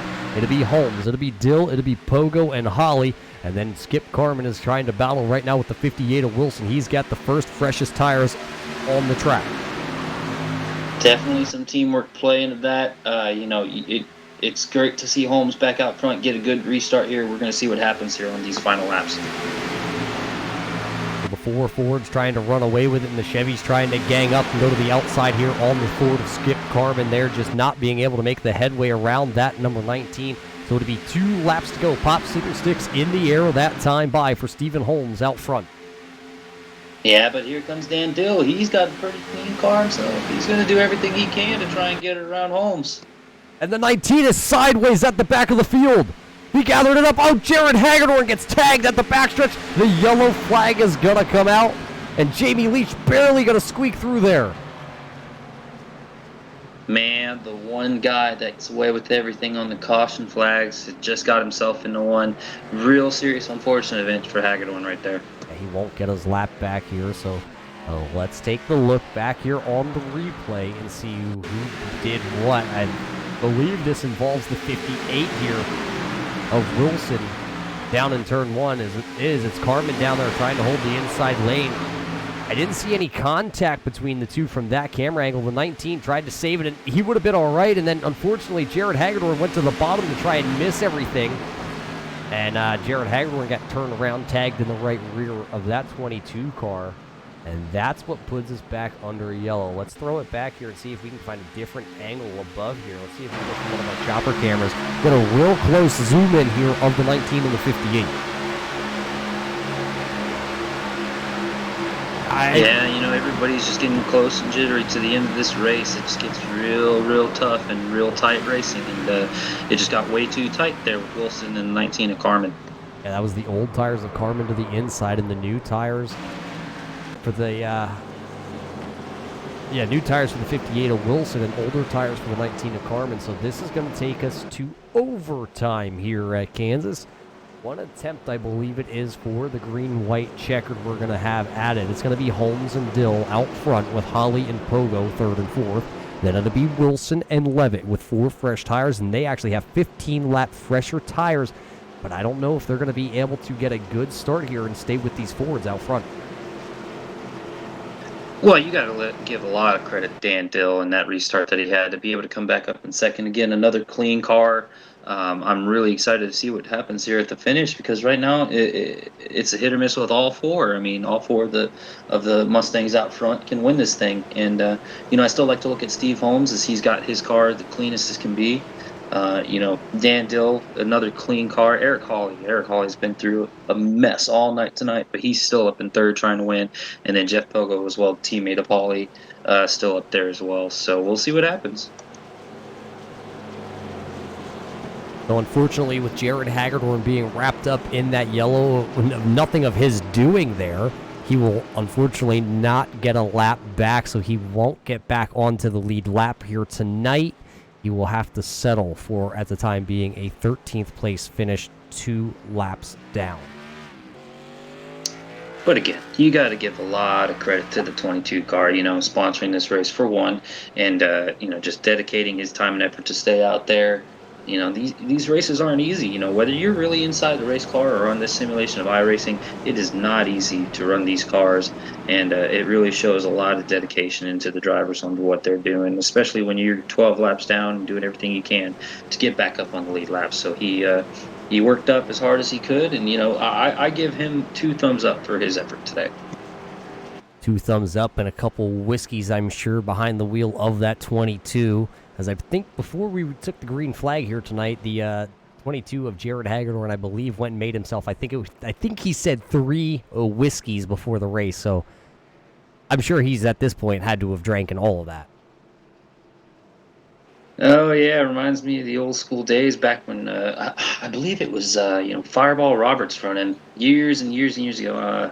Could be mistaken there, but in old school racing, they didn't care what they did pre-race. They did what they had to do to feel good inside the car and try to win. Yeah, right now feeling good. That'll be the number 9 of Stephen Holmes, because I believe we're going to see the 1 to go here before we rack them and stack them to go back green flag racing, as you see the number 81 of Dan Dill coming up to the back.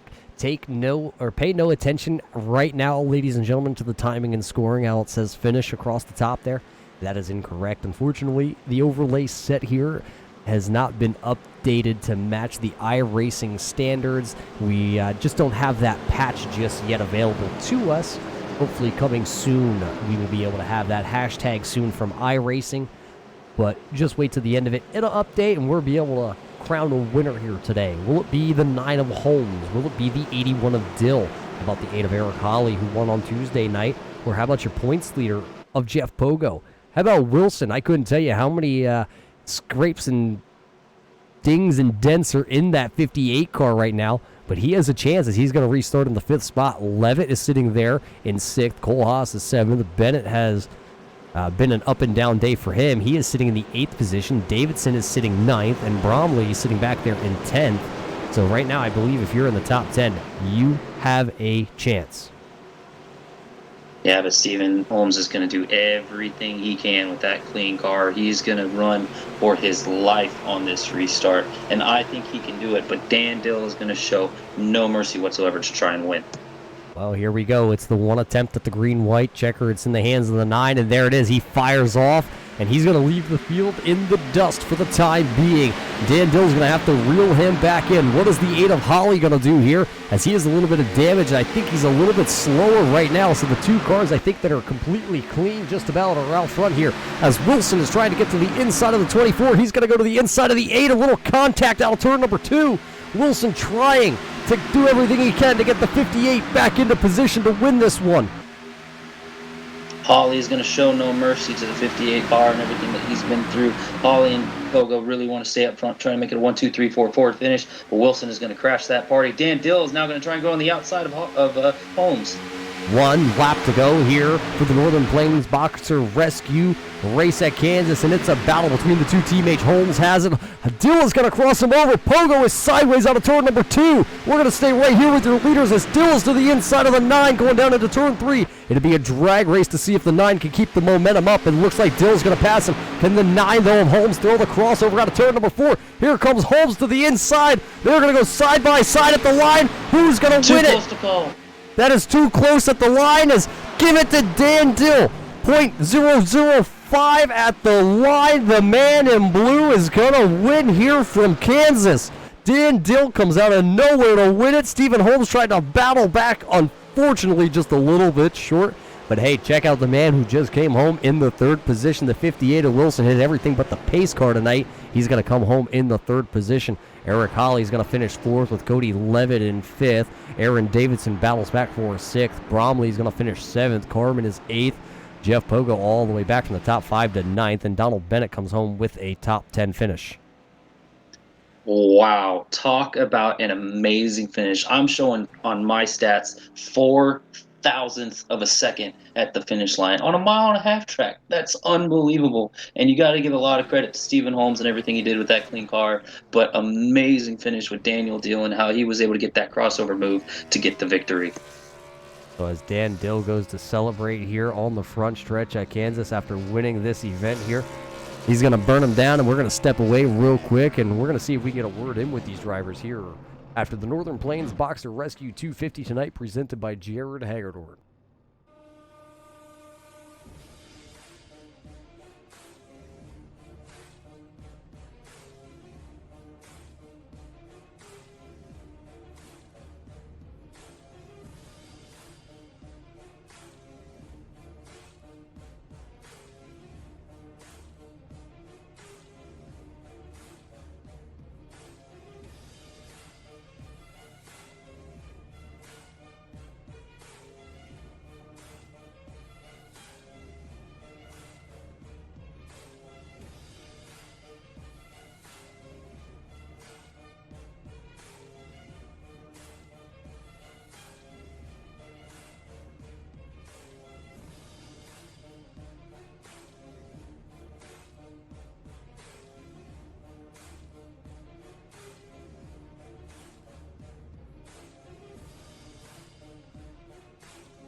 Oh, welcome back here, ladies and gentlemen, to the Kansas Speedway. It was the Northern Plains Boxer Rescue 250 tonight by Jared Hagedorn, and what a freaking race they just put on at the end of this one. It came down to 4 teammates battling it out for a win, and the man who was 4th at one point came all the way back here at the final to win it out of turn number 4. Dan Dill wins. Stephen Holmes comes down second in a heartbreaking fashion. But how about the man sitting in 3rd place here tonight? This man hit everything but the pace car out there. Justin Wilson, what is there even a straight quarter panel left on that 58 machine?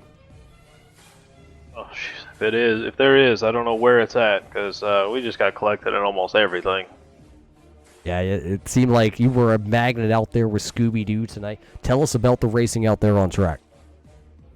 It was a bit crazy, but I mean, that's what this package brings. I mean, the aero and the amount of downforce that you have is almost like running Daytona at Kansas. It's just kind of it's kind of wild.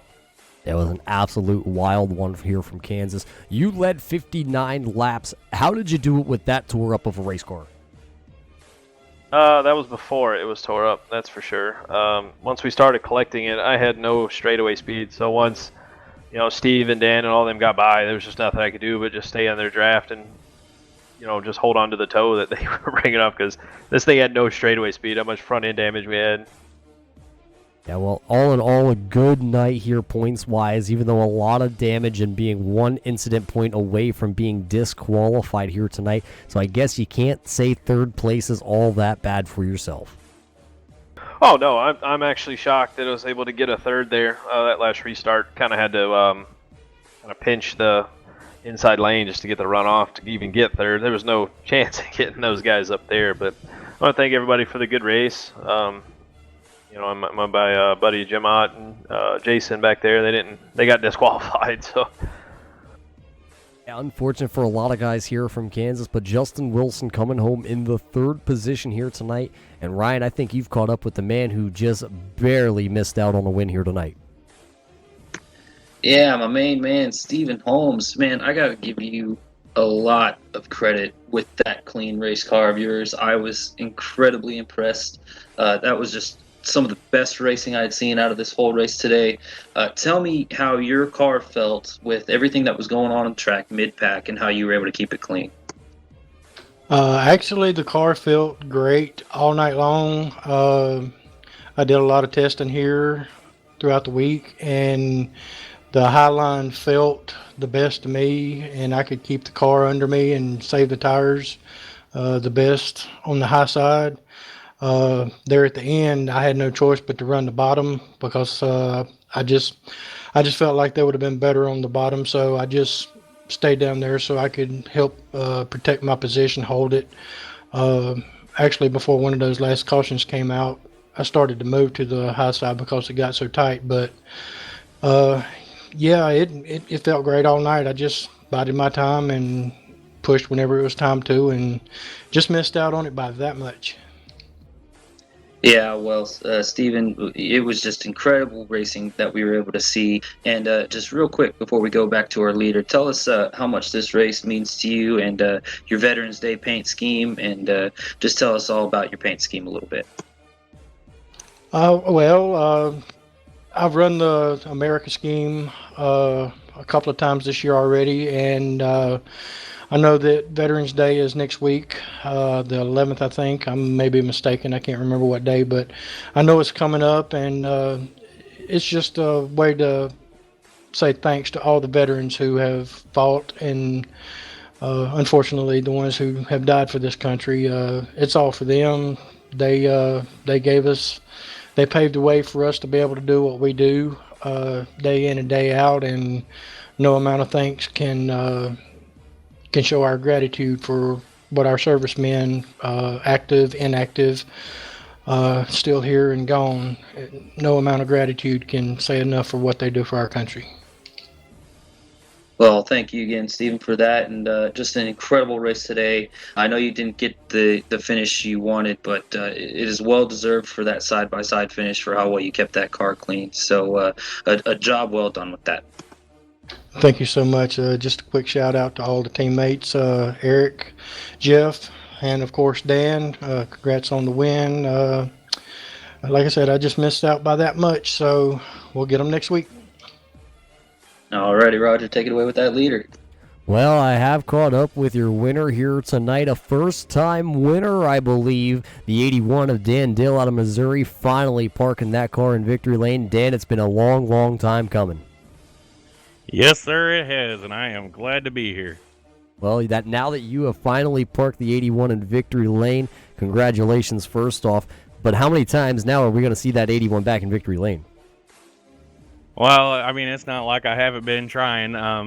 My main goal going into tonight was to keep nose clean, and I definitely managed to do that. I have 0 incidents and a clean car, and me and Pogo sat down for lunch today, and I told him I was going to just run it real cautious until about 3/4 of the way through the race, and other than leading a lap under caution, I stayed towards the back most of the race. Now, you say you and Pogo went out for lunch. Did you bring his booster seat with him? They supplied them, but we had some good Chinese and had a lot of racing talk over our wontons.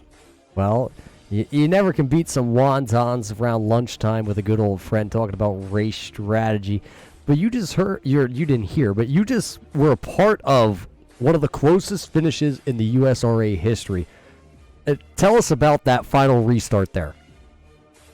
Well, on the final restart, I mean, there was no communication of, we're going to go at this point. Nothing. We went on Steve, and whenever I got behind him, I decided I was going to either stay right behind him or I was going to try to duck under him, but do it clean. And whenever I crossed him over, I think it was in 1 and 2, and coming out of 2, I got to the bottom. I thought I had it, and then when he got back under me going to the front stretch, I'm like, so I went back above the line. I thought he was going to pass me. When we crossed the line, I keyed up and asked who won. Well, my friend, you won. We can tell you that in the closest finish ever for the USRA. And what a stellar finish it was. It's probably one of the most exciting finishes we've seen in a very long time. Tell us about the paint scheme behind or on that car here tonight. Well, I mean, I knew my teammates were going to be running Veterans Day paint schemes, and I figured just another Veterans Day one was going to come up as white noise. So I decided to support law enforcement, which is our other heroes that are there every day for us. And no matter how big the town, how small the town, that we all have our law enforcement that keeps us safe. And they don't get a holiday out of the year. They do it without the recognition. And I want to make sure I gave them the recognition, and I appreciate Ballman Oil for letting me put this on the car for tonight. And yeah. Well, Dan, once again, congratulations. Great paint scheme and great story behind it. You got to be feeling pretty good. How do you feel, though? I believe we're going to be headed over to the Chicagoland Speedway coming next week on the 14th. How are you going to take what you learned here from Kansas and relate it over to Chicagoland? Oh, Chicago is a totally different animal, and I noticed a lot of guys that were able to stay in the draft. I hate saying draft with shorter tracks, but to stay in the draft even with some damage on their cars.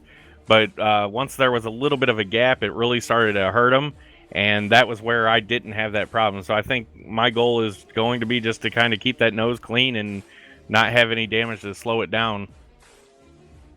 Well, you'll be able to find that out next week for yourself, Dan. But before we kind of wrap things up here tonight, we're going to roll out the red carpet for you here in Victory Lane. We're hand you the microphone. Who do you got to thank for parking that 81 Police Lives Matter in Victory Lane?